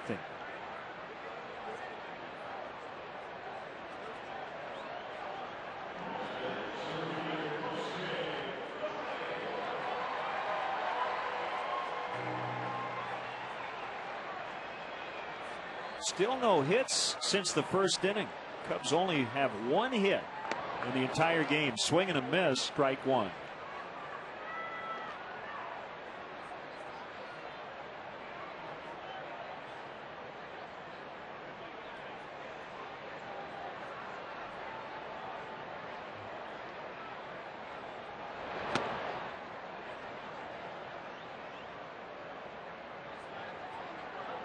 Thing you don't want to do against this Reds team, even though they come in 15 games under 500, you don't want to go into the 9th inning trailing.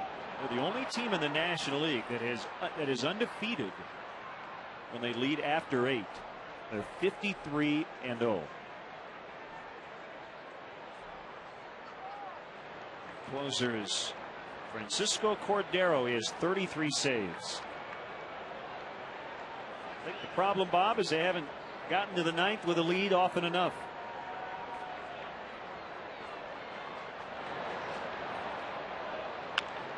Bounced up the middle, not hit hard. Phillips will backhand, and he'll tag the base with the glove.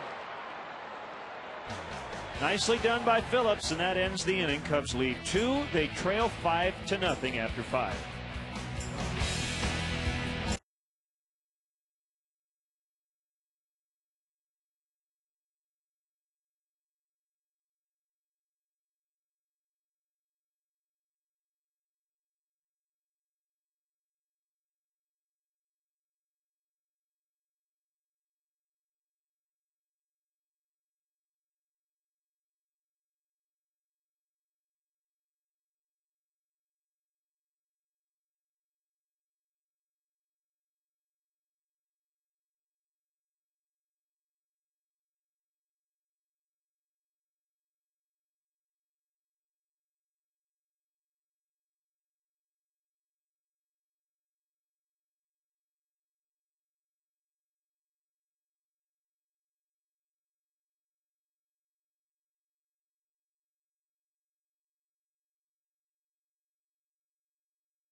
recap of the Bears and Packers matchup on U.S. Cellular Bears post-game live. Pat Boyle and former Bears Jim Miller, Jerry Azuma and Dan Jiggets break down all the action. Plus, Kim Lewis will bring you interviews with the players. U.S. Cellular Bears post-game live Sunday immediately after the game, only on Comcast Sportsnet.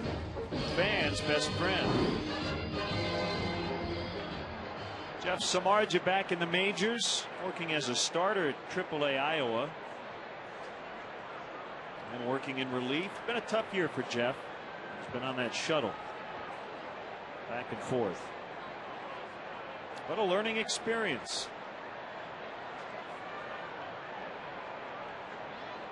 And I think the learning experience basically involves the same things he was working on last year, trying to be more consistent with his secondary pitches. We know he has great movement on that sinking, tailing fastball. He just can't seem to find a consistent release point for the slider and the splitter. And I think when he does that, he can forget his days of riding the shuttle.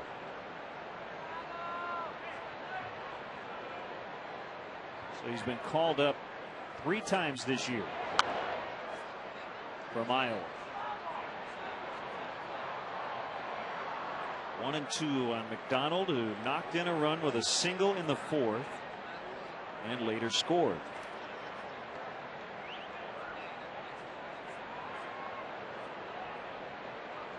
The Reds are trying to end a 5-game skid and the Cubs' 4-game winning streak. It's picked clean by Ramirez for the out.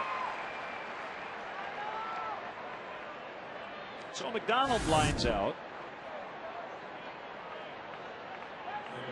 You see Aramis Ramirez look over his shoulder at Ed Rapuano, the third base umpire. Rapuano points at Joe West, the second base umpire.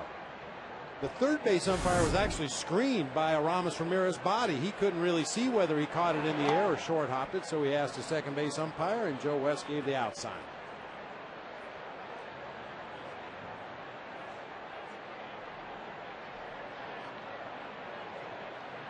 Joey Votto with 3 hits in the series, knocked in a run with an infield hit as part of that 3-run 4th.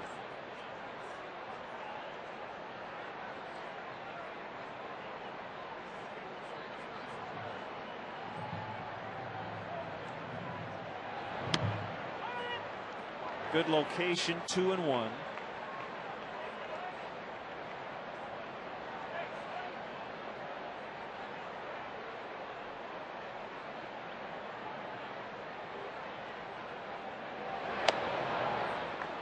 Just missed on a heater at 93. 3 balls and a strike.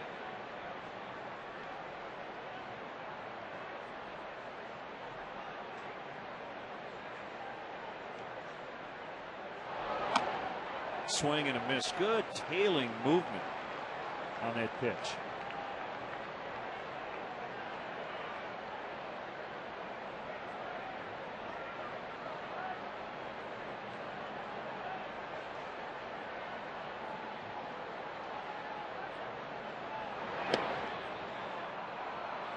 Another close one that just out of the zone. Votto walks. Hey, Cub fans want to throw out the first pitch at Wrigley on September 30th. How about taking some swings inside the Cubs batting cage, or maybe playing catch with a friend by the Ivy? Your friends at MetLife want to make that happen. Visit Cubs.com/MetLife to enter for your chance to win. It's a pretty neat deal. You know, I've never played catch at Wrigley Field. I've never hit the batting cage.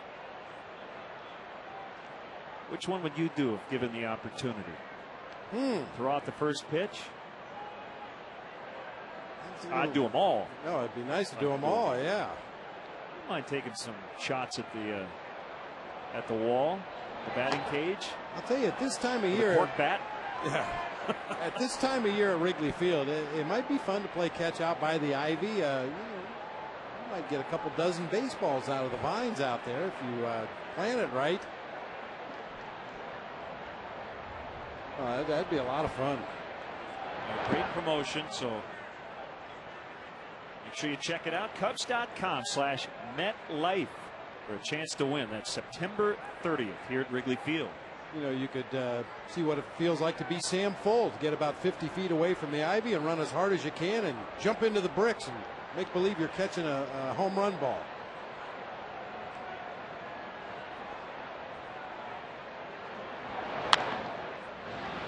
See if they can turn 2, 4, 6, 3. They do. Phillips grounds into the double play, and the 6th inning for the Reds is over. The Cubs coming back on offense in the 6th.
Go to On Demand from Comcast, and you'll have access to Comcast Sportsnet Cubs games ready to watch on your schedule.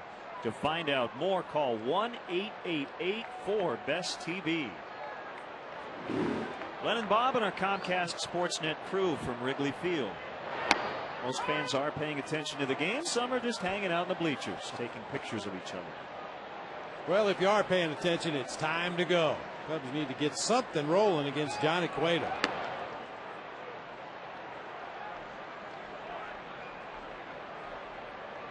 One and one to Terrio. 2, 3, 4. This would be a pretty good spot to start a rally.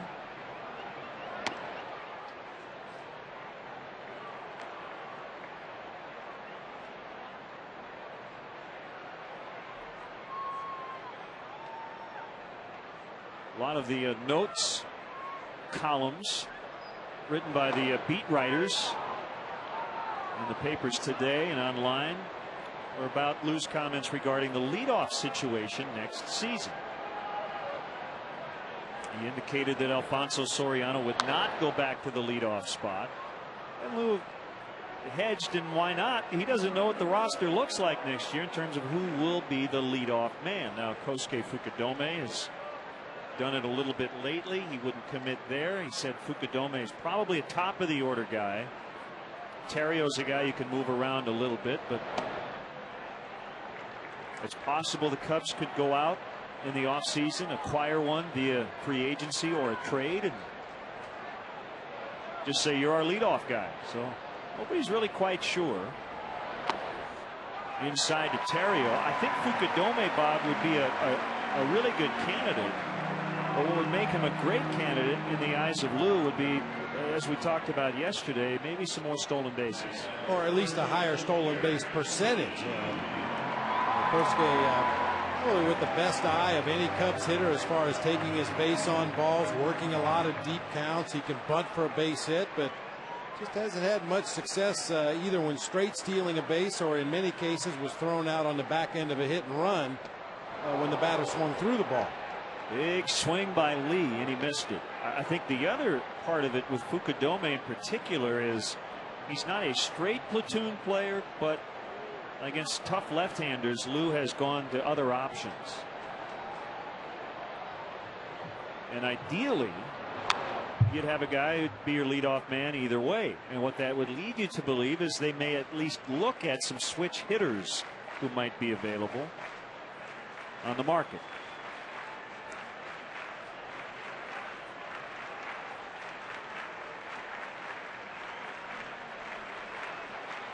Well, Derek Lee, for his part, said he didn't feel the Cubs needed to make a lot of changes. They just need guys to play up to their capabilities. And he just pokes that ball out into right center, and it'll send Terrio all the way around to third. They're at the corners with no outs. They kind of peck away at Johnny Cueto, a leadoff walk and a single, setting it up for Ramirez.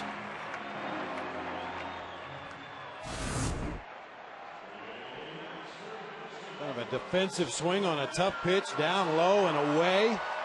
Got enough bat on it to poke it out there into shallow center field, and Terrio got a good read at first base and moves all the way around to the other corner.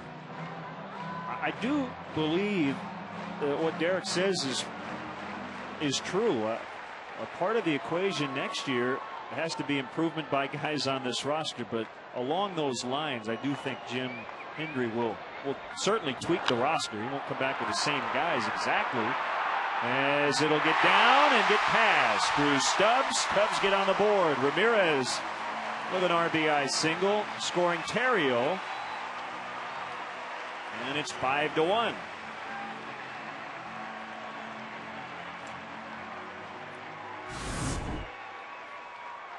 Good strategy by Aramis Ramirez. Swing hard, hit it soft. Drew Stubbs froze momentarily out there in straightaway center field. As you can imagine, when a big power hitter like Ramirez takes a full swing, you want to make sure he doesn't hit the ball over your head, but that time it just got out there in shallow center and fluttered and died on the grass. And with that, some quick action in the bullpen. That's Ramon Ramirez with Bradley at the plate. Still nobody out. But the Cubs made as many changes as they did after a 97-win season. You can bet they'll make more changes after this season. Question is how many and where. Bradley lines out deep to center. Lee on his way to third. They're at the corners. One out with Soto digging in.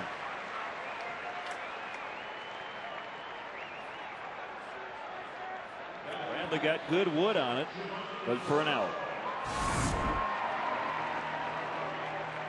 Possibly the hardest hit ball in this game by a Cubs player.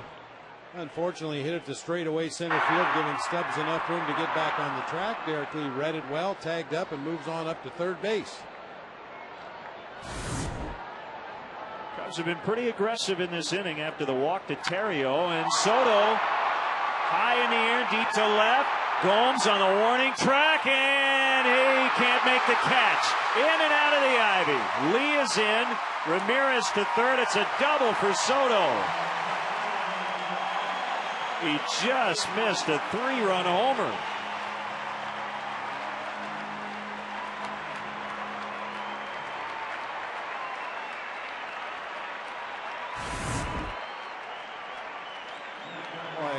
Cueto missed his spot by about 3 feet right there. That pitch was supposed to be off of the outside corner. He threw it back on the inner third of the plate, and Gio just does miss hitting it out of here. Hit right at the base of the basket, dropped down at the feet of Johnny Gomes. Just enough wind blowing in today to keep that ball in the ballpark. A 5-2 game with the tying run now at the plate. Daniel Ray Herrera, screwball specialist, is in the pen, and Dusty Baker out to the mound.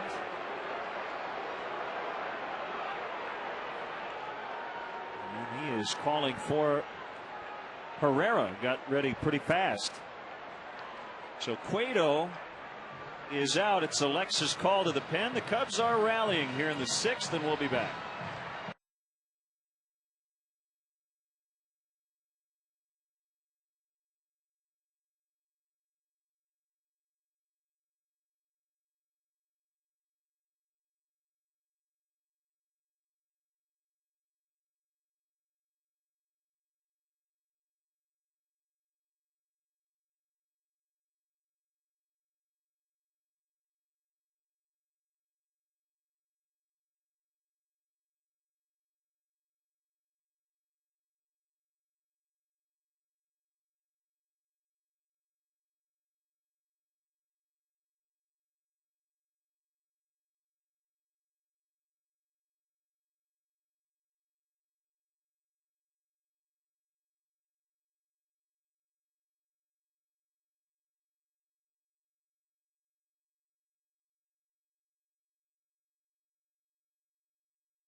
Horseshoe Casino. Now you can.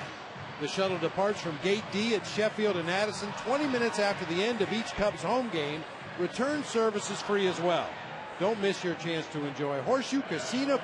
For more information, call 866-711-SHOE. Daniel Ray Herrera, or Danny as we call him, will face switch hitter Bobby Scales, who will turn around and bat right-handed. Herrera's been deadly against lefties, who are hitting 194 against him. Righties at 351. A high fly ball out in the center. Ramirez is going to tag Soto as well. Stubbs the catch. The throw goes to third. Ramirez in. Soto holding. 5-3. On a Scales sacrifice fly.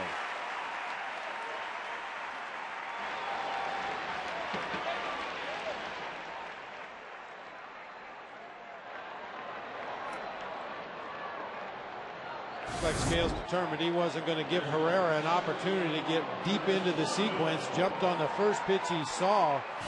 Did it well to straightaway center, but still have one more man in scoring position out there. Cash one more in this inning. It's Blanco turning around and batting right-handed.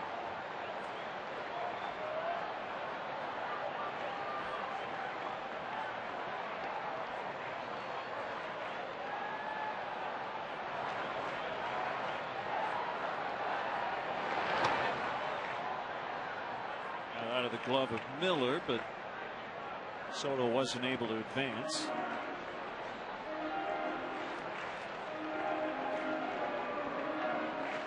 I kind of wondered if Herrera might be more effective against righties with the screwball. It moves down and away from right-handed batters, but that has not been the case.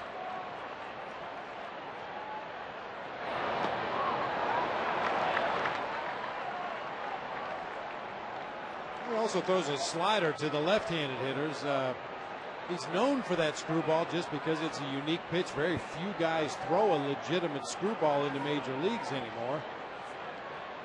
But he's got a good breaking ball as well.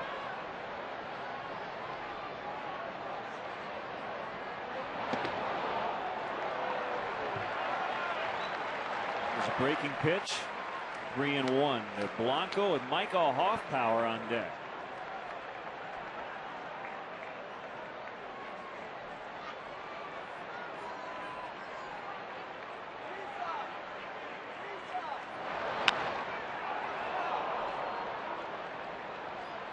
Backhanded play by Caridad, protecting the bullpen. 3-2 to Andres. What would the sign be for a catcher for the screwball? Probably the same sign you would give any other pitcher for a changeup. Okay. Four, wiggle your fingers. Yeah.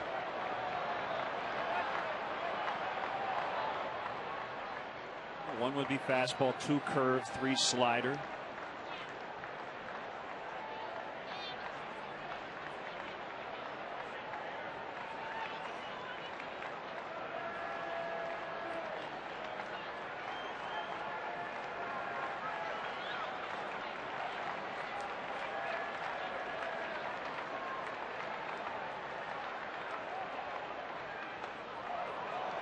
Surrounded the strike zone, but he didn't get it. And Hoffpower is going to head back into the dugout.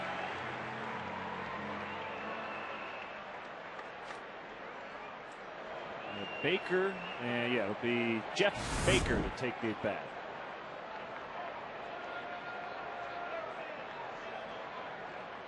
Just fell off the inside corner of the plate. Well, I thought for a moment there we might see Alfonso Soriano come out of that dugout, Len. We know he's got problems with his knee that will probably require surgery. It certainly affected him defensively in running the bases, but he'll take one shot at it, especially with 2 outs in the inning. And Dusty is not going to let Herrera face the righty, it appears. And he's already made the call for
second. His throw hit Corky Miller right in the helmet, bounced out of play as they scored a couple of unearned runs in that third inning. Now it's right-hander Ramon Ramirez against Jeff Baker. A fly ball left center as Johnny Gomes will one-hand it, and that's the inning. The Cubs get 3 to get on the board for the first time. They trail 5-3 after 6.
Cubs host Ryan Braun and the Milwaukee Brewers. Sports night at 6:30 gets you set for the game. And it's the Cubs hosting the Brewers Monday night at 7 right here on Comcast Sportsnet. Fans' best friend. Jeff Baker remains in the game at second base. So Andres Blanco's done. And Kevin Gregg will go into Blanco's spot in the lineup. That's 8 in the Cubs order. 5-3 Cincinnati as we start the 7th. Grammy nominated band The Fray will conduct our 7th inning stretch coming up.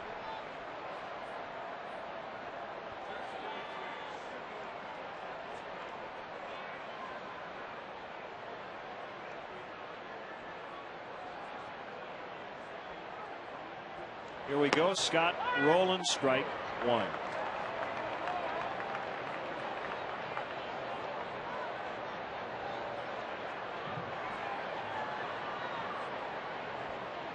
Neither team got a quality start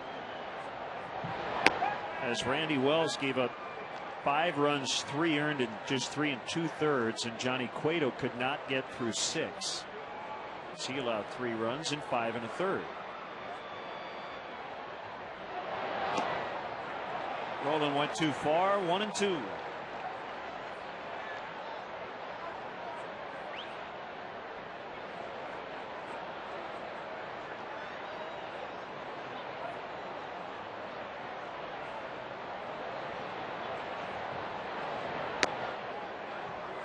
Tried to get him on a slider, and it was a little bit outside. After Rowland, it's Johnny Gomes and then Adam Rosales.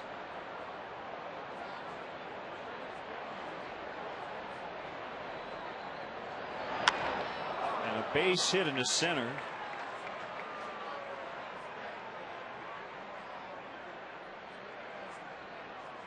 There's no better place for Cubs fans to hold a holiday party than Harry Carey's Italian Steakhouse in Chicago, Rosemont, or Lombard, or Harry Carey's Tavern right here in Wrigleyville. Call 773-HOLY-COW or visit harrycareys.com to plan your event today.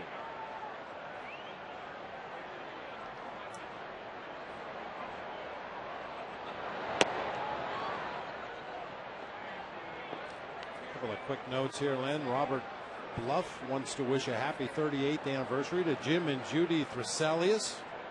So do we. Happy anniversary. And Linda Makowski 6-4 to 3. A double play. They've turned 2 the last 2 innings. This time they get Gomes. Linda Mikowski is very happy to be at her first game at Wrigley. A 45-year Cub fan, came all the way from Martinsburg, Nebraska, and she's happy for this double play. Theriot to Baker to Lee.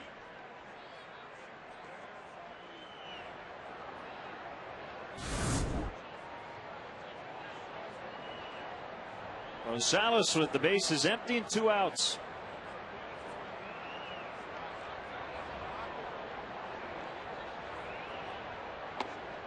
Inside, 40,351 on a glorious day here on the north side.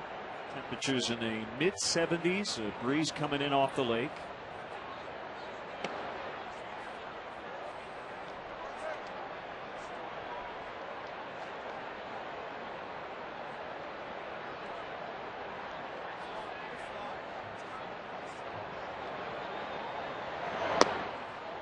Got an email recently from Tom Johnson in Westmont, Illinois. Wanted to know if Jake Fox is connected with Nellie Fox in any way.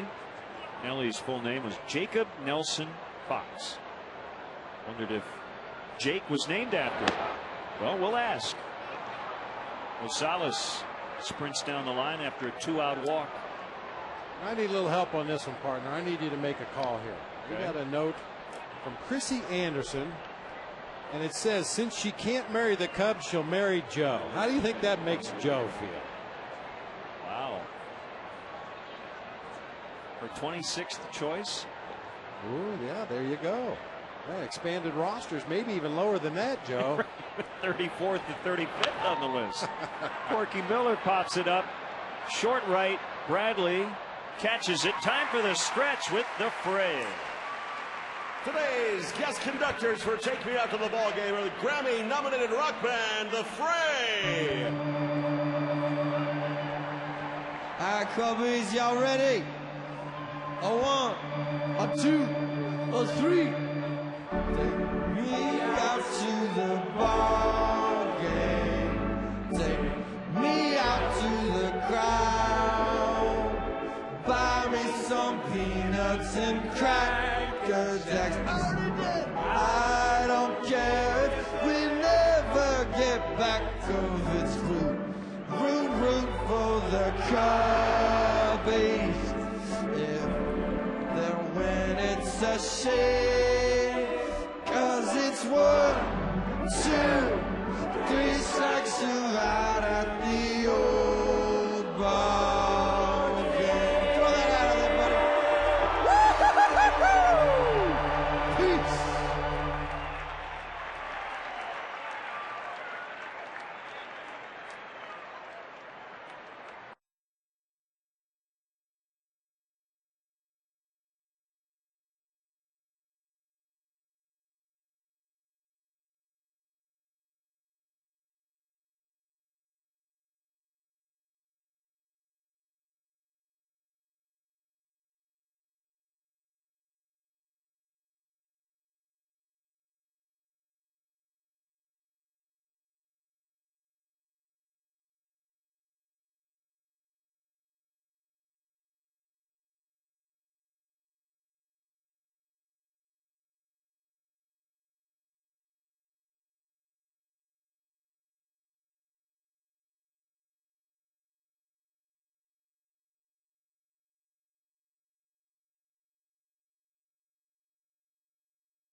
Bottom of the 7th inning. It's the top of the Cubs order. Fukudome, Theriot, and Lee. We're with Isaac Slade from the Fray.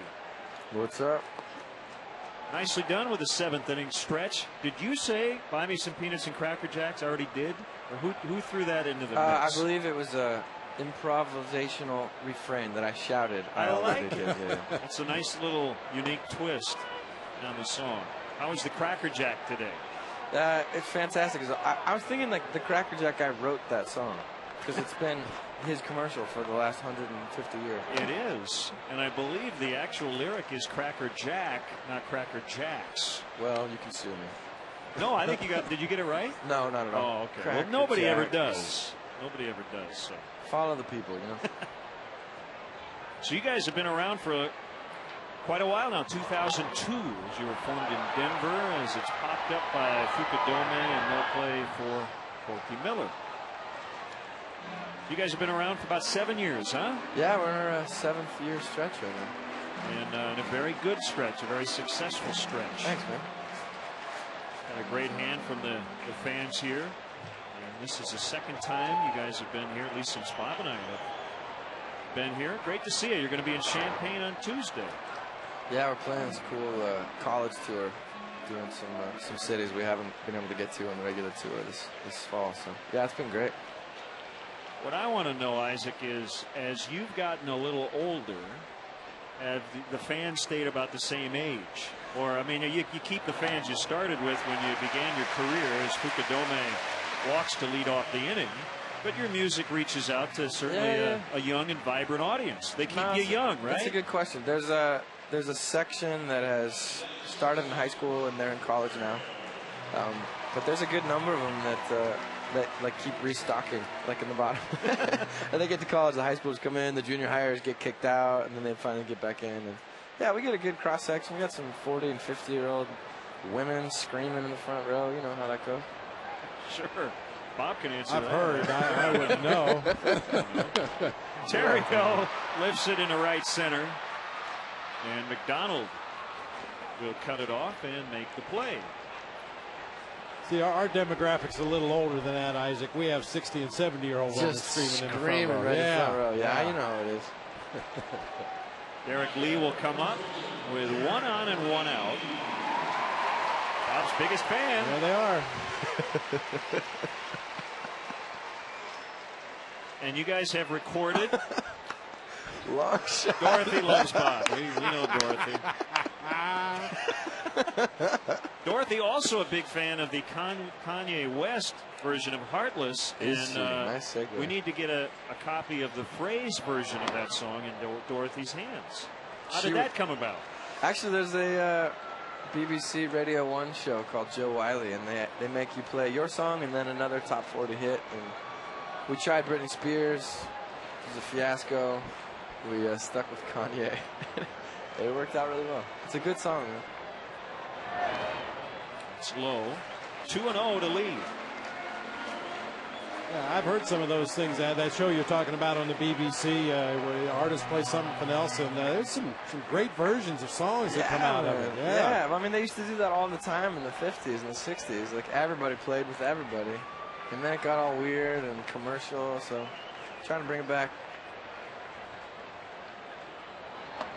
Way inside, Ramirez struggling with his command, already walking 1. And in danger of walking Derek Lee with the RBI man, Aramis Ramirez, on deck. I don't want to put you on the spot, Isaac, but are you rooting for the Rockies this year or some Cub fans in the group maybe? You're allowed to have 2 teams, right? Sure. Yeah, I got 2 teams. I'm a 2-team man. But you know, it's a double rooting power. So either way, I'm pretty stoked. I'll tell you what, though, I was really stoked. I was supposed to throw the first pitch today, and plane got grounded or something. And I practiced. I mean, like, I YouTubed the commissioner throwing it really bad, and then I went out and like I bought a baseball and started practicing. I got gloves. I made Joe play with me out in the field by our studio. 3-2 on Lee. So you guys got here just a little late and not able to throw out the first pitch. I landed at 11:40 when they were throwing it, so trying to work it out. I was a baseball kid back in the day. Well, next time you come, make sure you get to throw out that first pitch. Have you thrown it out?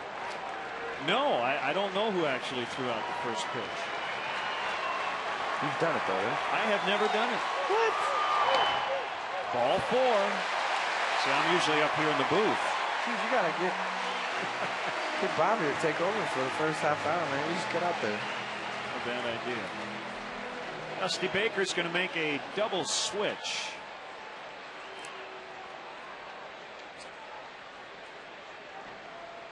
Nick Massett is up in the bullpen and is going to head into the game. And it's like Paul Janisch will enter as well for Adam Rosales. So they get it all sorted out. It's the Alexis call to the pen.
Day at 7:05, but be sure to get here early. The first 10,000 fans will get a Cubs deck of cards, compliments of only Vegas.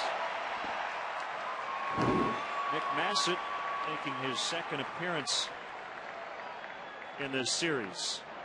1 inning, 1 run on 2 hits yesterday. While Giannis in to play short. It's a Ramos Ramirez at the plate. Ball 1.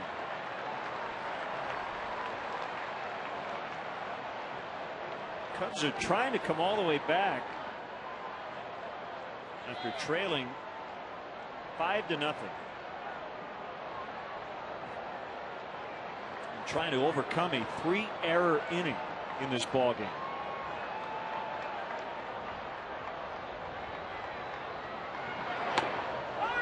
Inside corner, 1-1.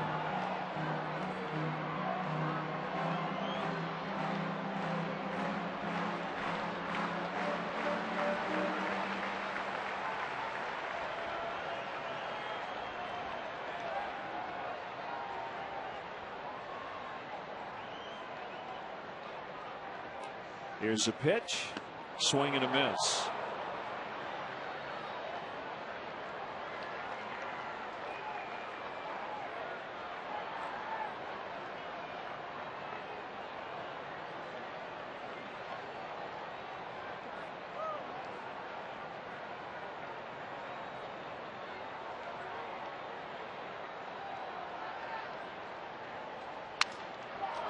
Cue shot. Massett will have to go over and cover first. Throw goes to second. Everybody's safe.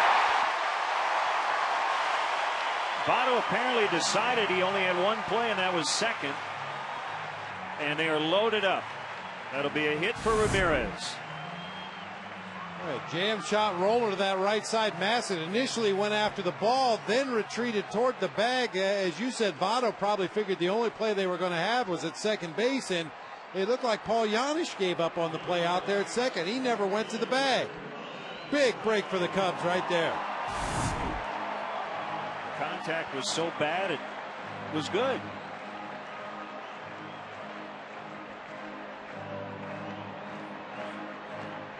Here's Milton Bradley. Milton put a charge on one last at bat in the 6th inning. Unfortunately, hit it to straightaway center field, chasing Stubbs all the way to the warning track.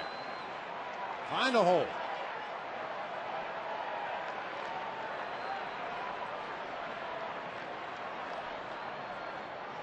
A kick and the pitch to Bradley. A ground ball foul.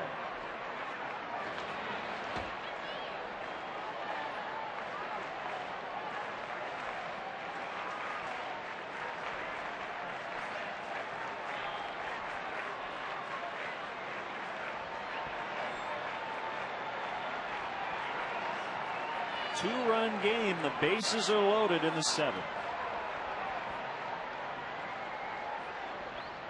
The 0-1 pitch.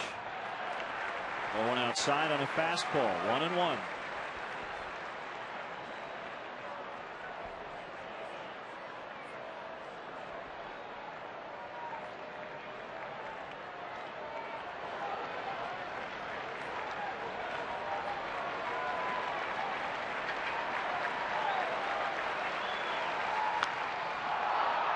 Pop up near the bullpen and just back into the seats.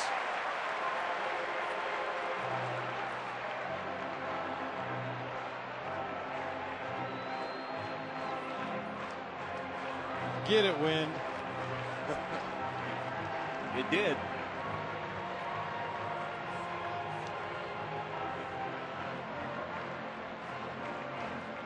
Light but steady at 8 miles an hour when we started. That was 2.5 hours ago. They should almost do a couple of different wind readings just to keep everybody up to date, but it still looks like it's about 5 to 8 miles an hour out of the northeast. Big swing by Bradley, just got a piece of it. Still a ball and 2 strikes. Well, and looking at this defensive alignment by the Reds in the outfield, what a contrast from what we saw in Pittsburgh on that last road trip. And we talked about it at length. The Pirates like to bunch their outfielders, take away the gaps. The Reds are playing pretty much straight up. If anything, they're giving a lot of extra room in the gaps. Another 1-2 pitch is inside. This is a key one now for Massett. He does not want to go to a full count and risk walking in a run.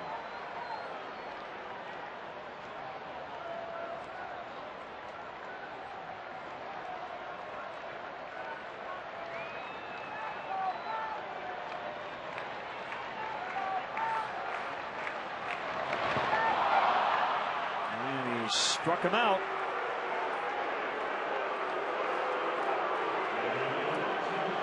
Two down. That's a big one for Massett. Like a good off-speed pitch, either a straight changeup or a splitter. In the dirt, Milton Bradley just couldn't hold up.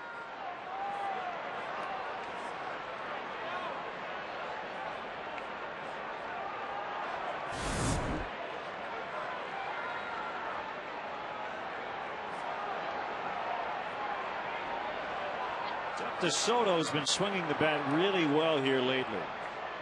Just missed a home run his last time up as he doubled off the wall in left.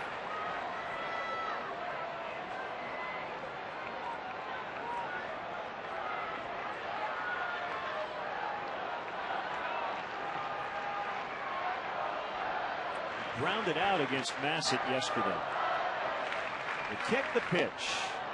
Couldn't hold. 1-1.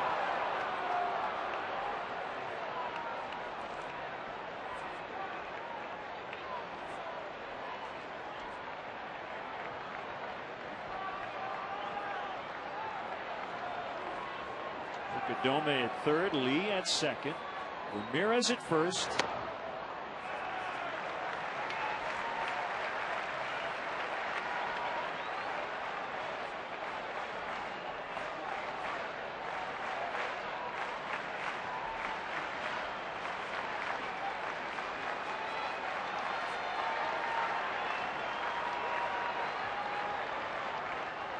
The 2-1 to Soto.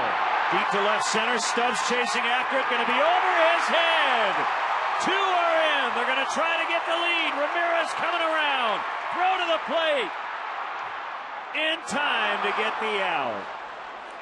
Excellent relay to get Ramirez. Cubs took a little bit of a chance, but it took a perfect throw to keep this game tied. Soto knocks in 2, and it's 5-5 after 7.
This ball game got a fastball out over the plate and smoked it to the 368 mark. You knew the Cubs were going to get a couple here. The question was, could Ramirez score all the way from first base? A good relay throw by Paul Yanish right on the money to Corky Miller. He blocks the plate off from Aramis Ramirez. Final out made at home plate. It was worth the shot. It took two perfect throws, one from Stubbs to Yanish, another from Yanish to Miller, and they were able to do it. Left-hander John Grabo deals a strike to Yanish, gets his first at bat. A 5-5 tie. Well, you saw Yanish splinter the end of his bat. Little piece came off the end of the bat.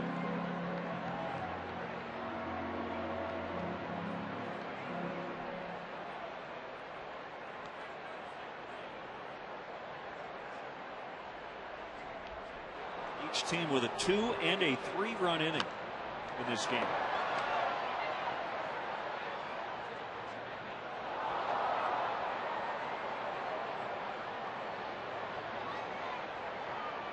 Yanish just 2 for his last 32. He went 0 for 3 yesterday. Did walk twice and stole his first career base.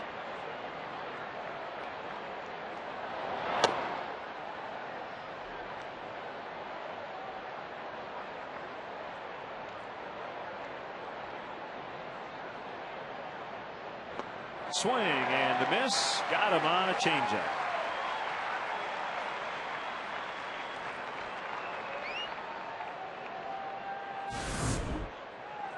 It's a real good pitch for John Grabo against right-handed hitters. Occasionally he'll turn it over. It almost looks like a screwball. We talked about Daniel Ray Herrera earlier in the ball game for the Reds throwing a legitimate screwball.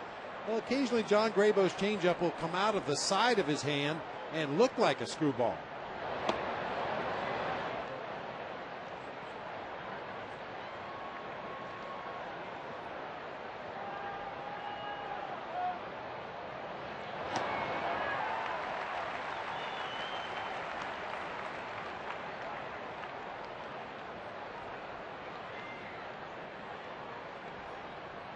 A 1-1 on the way. Stubbs missed that one.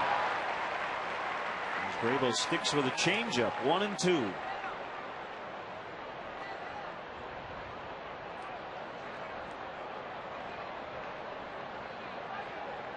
Like he wants to throw the change again. And he gets a ground ball to Aramis Ramirez, who throws across.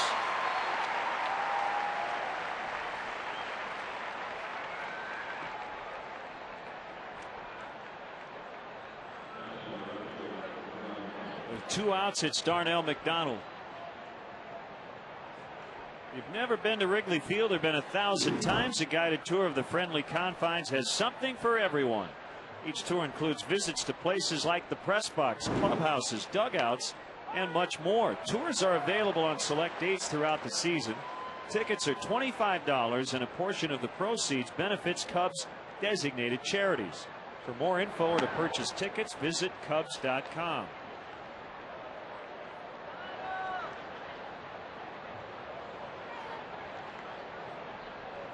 A 1-1. Grabo ahead, 1-2. Changeup's really working well today. Not only that, Len, but the important thing about a changeup is to show a fastball somewhere so that batter has a speed to judge. And Grabo's been able to throw his fastball in positions where it can't be hit. It gives the hitter an idea of how quick that fastball is going to be. They make an adjustment, and he throws the changeup again.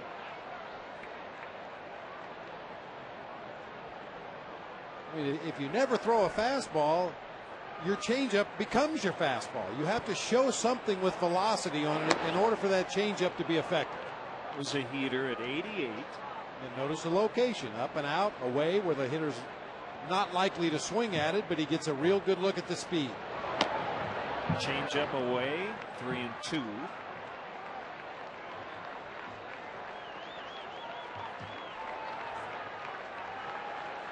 Rick Ocasek look-alike.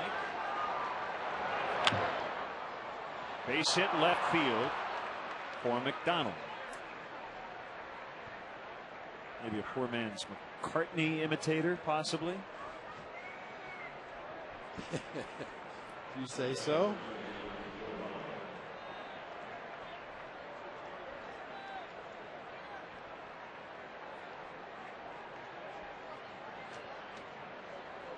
Votto 1 for 3 with an infield RBI hit and a walk. His average going up from 299 to 300 to this point.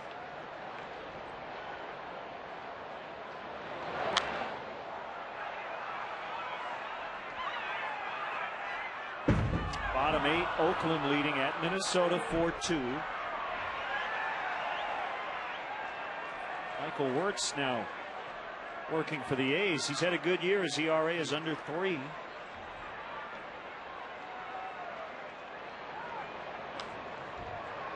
Twins missing a couple of chances to gain ground on Detroit. The Tigers have lost 4 in a row, but the Twins have lost their last 2. Closer Carlos Marmol is up.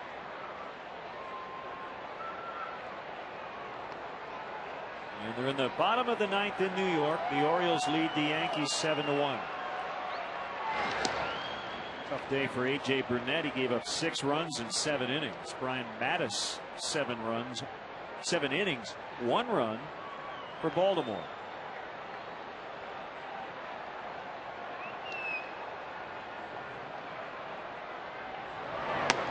Swing and a miss. He struck him out. 2 Ks in the inning for the lefty Graybo. Bottom 8, 5.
Okay, Gail, 5-5.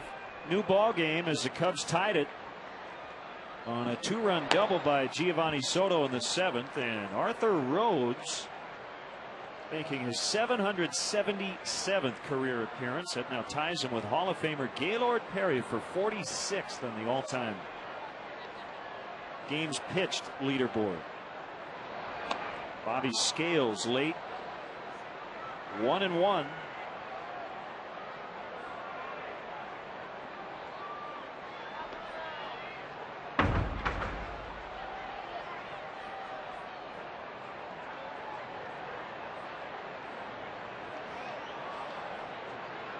Opponents are hitting under 200 against the veteran Rhodes.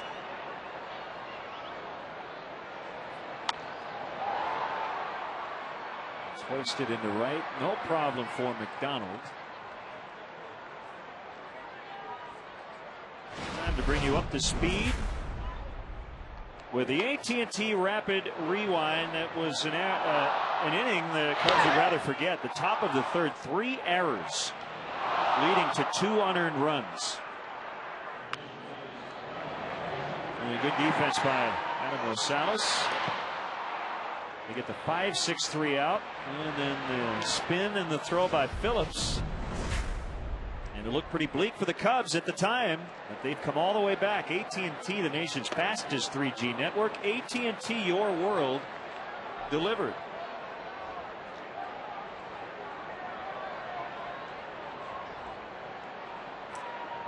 Aaron Miles hitting for Grable.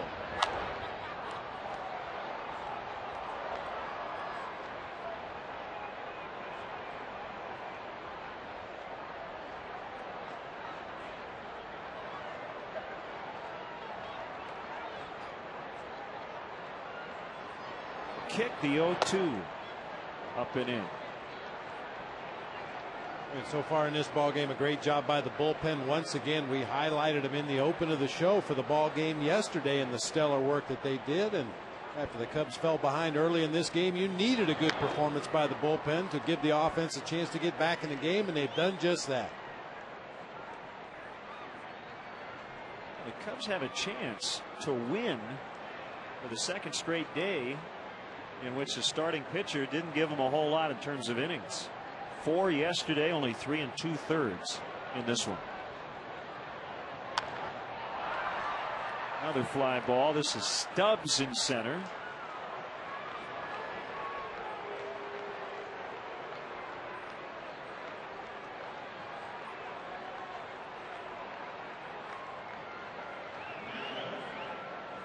So with Miles hitting for Grable, we're going to see Marmol in the ninth. It will either be to preserve a tie or to pick up the save, depending on what happens here with Jeff Baker.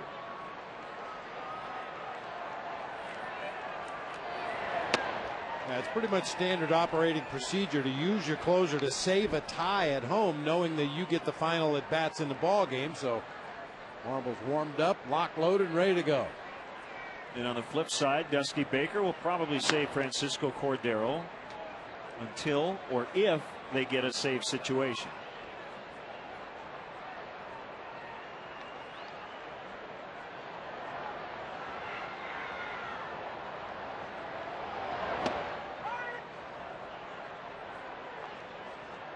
It's 2-1 to Baker.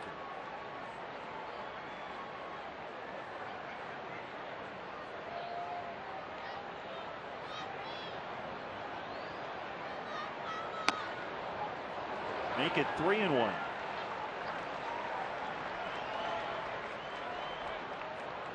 Nice email from the Cub fan Norma Ozelli from Valparaiso, Indiana, commenting on the friendliness of the workers here at Wrigley Field.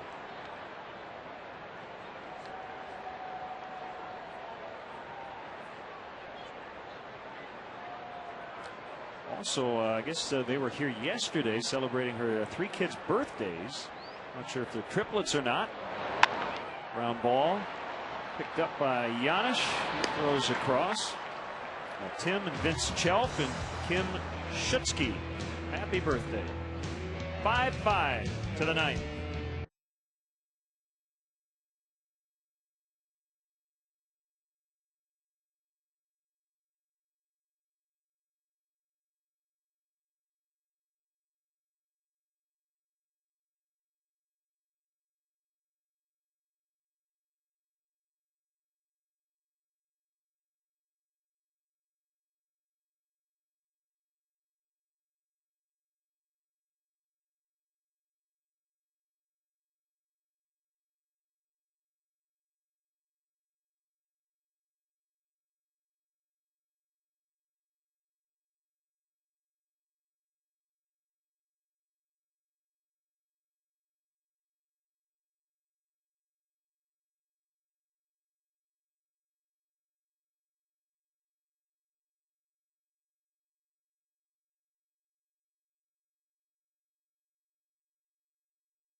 Postgame Live. Get highlights of all the action, analysis from Todd Hollandsworth, plus check in on Lou Pinella's postgame remarks.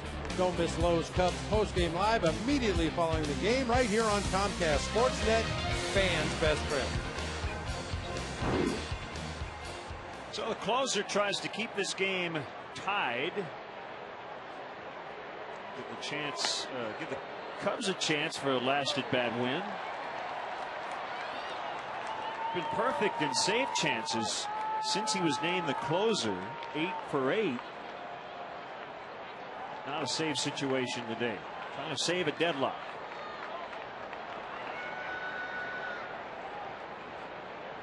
They'll face Phillips, Rowland, and Gomes. One of the youngsters back in school, but not on a Saturday.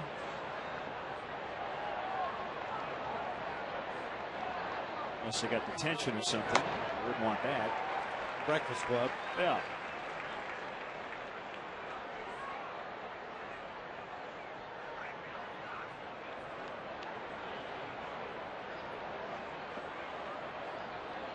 Oh, and 1 to Phillips.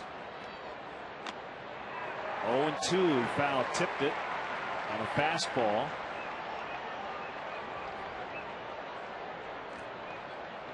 Arnold pitching with a lot of confidence lately. He's really taken to the 9th inning.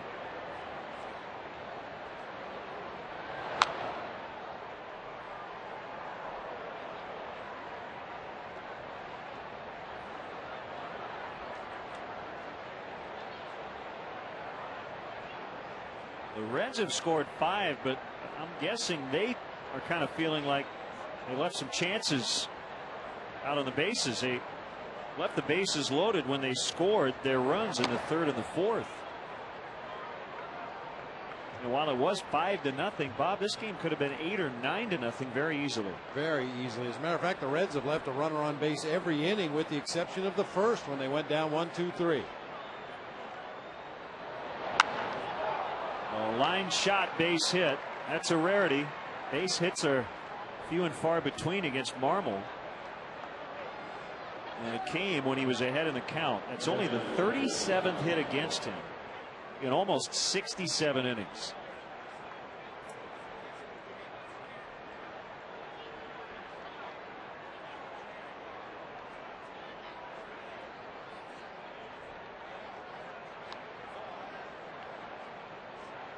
They will not be asking Scott Rowland to lay down a bunt.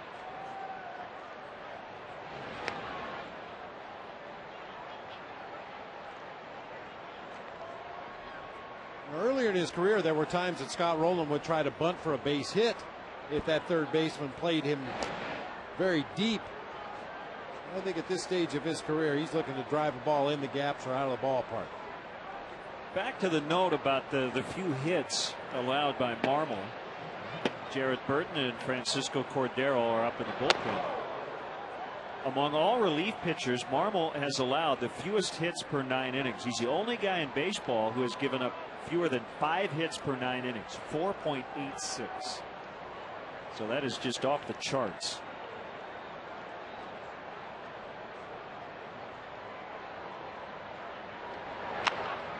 Up the middle, Terrio steps on second, throw to first, double play, 6-3.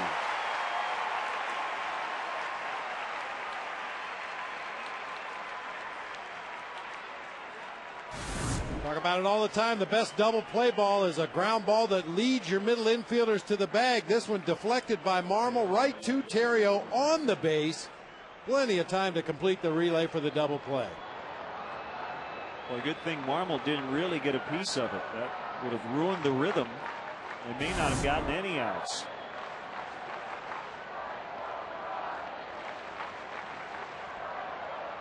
Johnny Gomes, ball 1. Cubs have turned 3 double plays over the last 4 innings.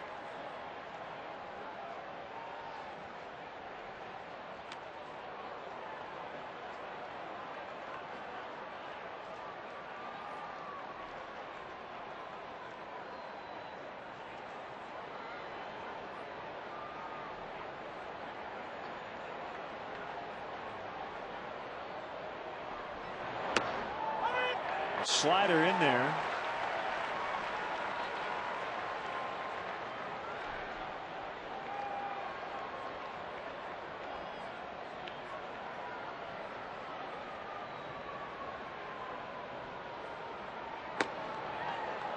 Little flinch by Paul Schreiber, who decided not to call it a strike. 3-1. Think long, you think wrong. That's a pretty good looking slider right there. At the knees on the outside corner when Gio caught it. It had to be all over the plate. Another one. Man. I wouldn't know what's coming. Those are two pretty good looking pitches.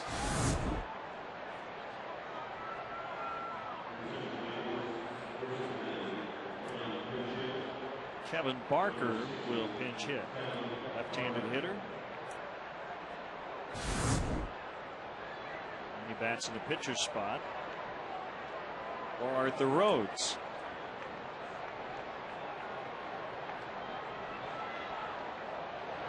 Remember, Kevin Barker was in the Brewers organization. He looks a little thicker than he was back then. He's a big dude.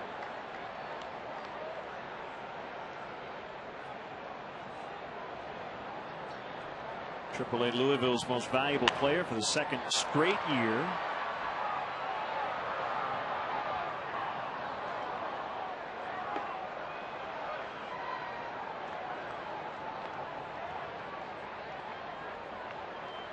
It's always good to be named the most valuable player of your team. You just don't like it to be at the same level 2 years in a row.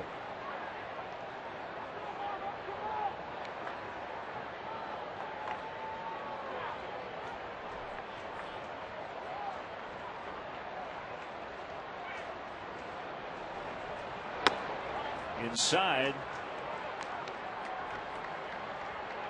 Well, while Marmol doesn't give up any hits and leads the majors in hits per 9 innings pitched, he also has given up the most walks per 9 innings pitched among all relievers, almost 8.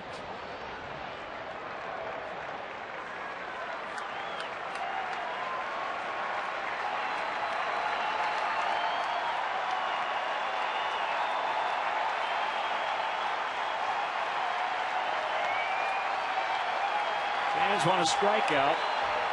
It's 2-2 to Barker.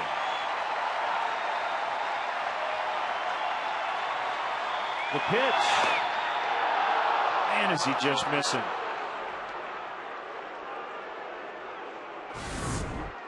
That would look like it kind of came around the outside corner of the plate. Gio tried to push it back there. That one was outside.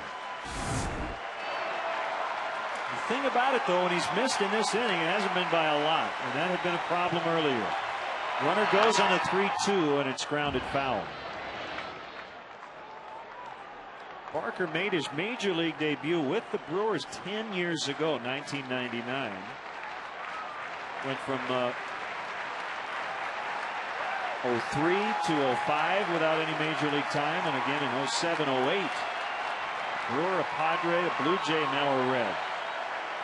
Runner goes again, ball 4. Corky Miller looking into the dugout to see if he's going to bat. He will not. And switch hitting Drew Sutton will bat for him.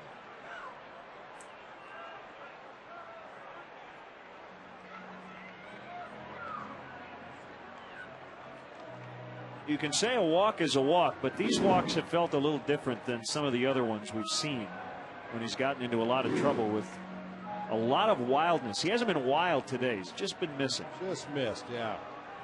But the bottom line is the Reds have the go-ahead run at second base with 2 outs in the inning. Good contact hitter in Sutton coming to the plate. Fellows needs to find that zone and find it quickly.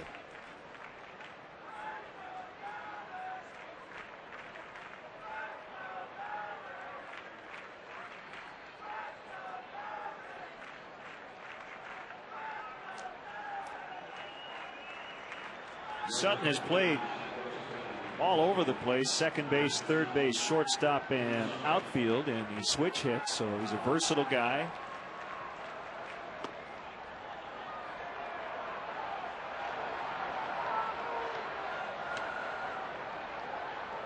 It's like those two guys are ready. It's just a matter of which guy will pitch the bottom of the ninth. It'll be Burton most likely in a tie, and Cordero if the Reds get the lead. 1-1.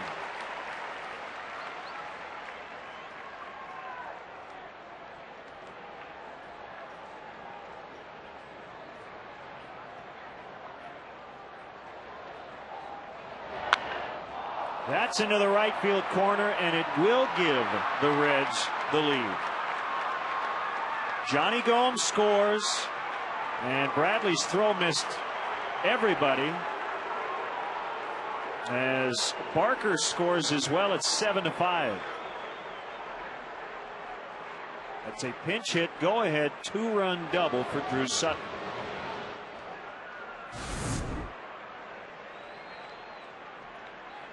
Boy, came on a middle of the plate fastball down around the knees. That's about as hard a contact as we've seen against Carlos Marmol in a couple of years. And we've seen Milton Bradley do this on several occasions this year. Just pick up the ball and throw it blindly back toward the infield. I don't believe the Cubs would have had a play on the trail runner there at home plate, but throw it to a cutoff man.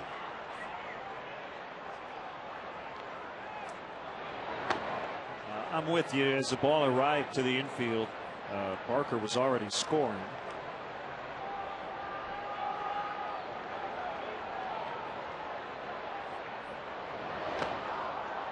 It hit him. Got a piece of Giannis. And now some of that wildness coming back, and quickly they're going to get Justin Berg up in the bullpen.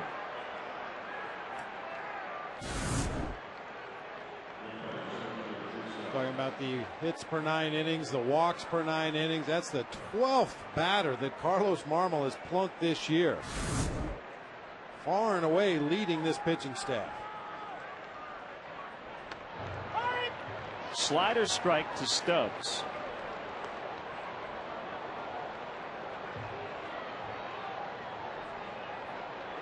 And he's one off now the major league lead in hit batters. And Bob, that includes starting pitchers. Guys that have thrown upwards to 175, 180 innings on the season.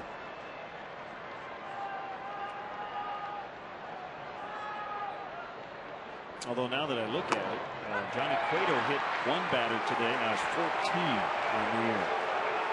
2-run double by the pinch hitter Sutton, and the Reds lead to the bottom of the ninth, and the Cubs will have to do it against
Soto with a 2-run double. Unfortunately, the Cubs could not get the lead on the play as Aramis Ramirez was thrown out to end the inning. The BMW ultimate drive is at Soto, 2-base hit. Ryan Hannigan is in to catch. Drew Sutton plays left after giving them the lead, and closer Cordero does the pitching. And a strike on Fukudome.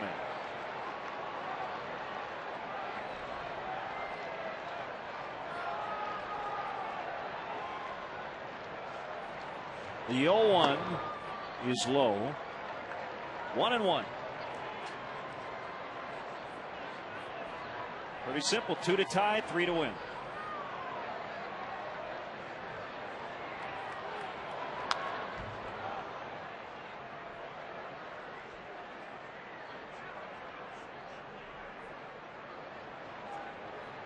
I'd love to get down to a Ramos Ramirez spot in the lineup with a chance to do some damage. Rami, one of the Cubs that has had success against Coco Cordero, 4 for 9 lifetime with a home run.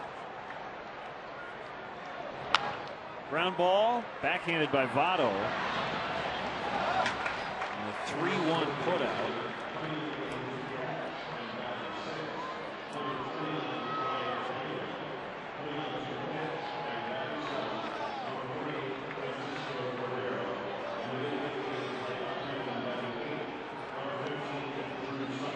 Ryan Terrio with 1 out.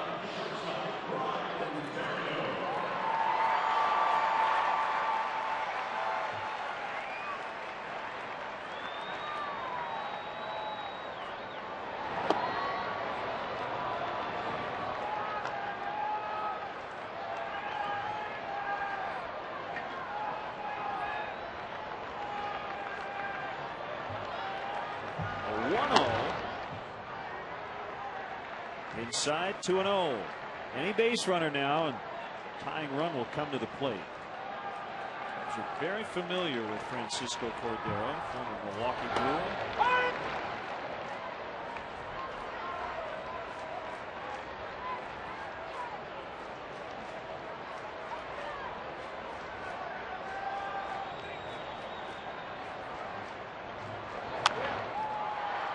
McDonald in a couple of steps, now back, 2 outs.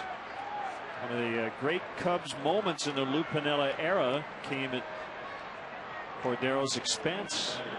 They seemed to turn around the 07 season when Ramos Ramirez hit a game-ending home run on the first pitch slider from Cordero.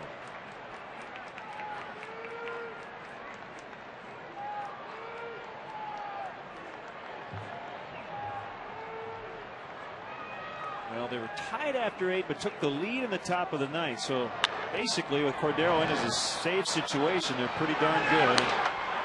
He closes it out. A very quiet 9th. They go 1-2-3 and win the game 7-5 to set up a rubber match tomorrow. The Cubs' 4-game winning streak is history. A 9th inning hiccup for Carlos Marmol, who gave up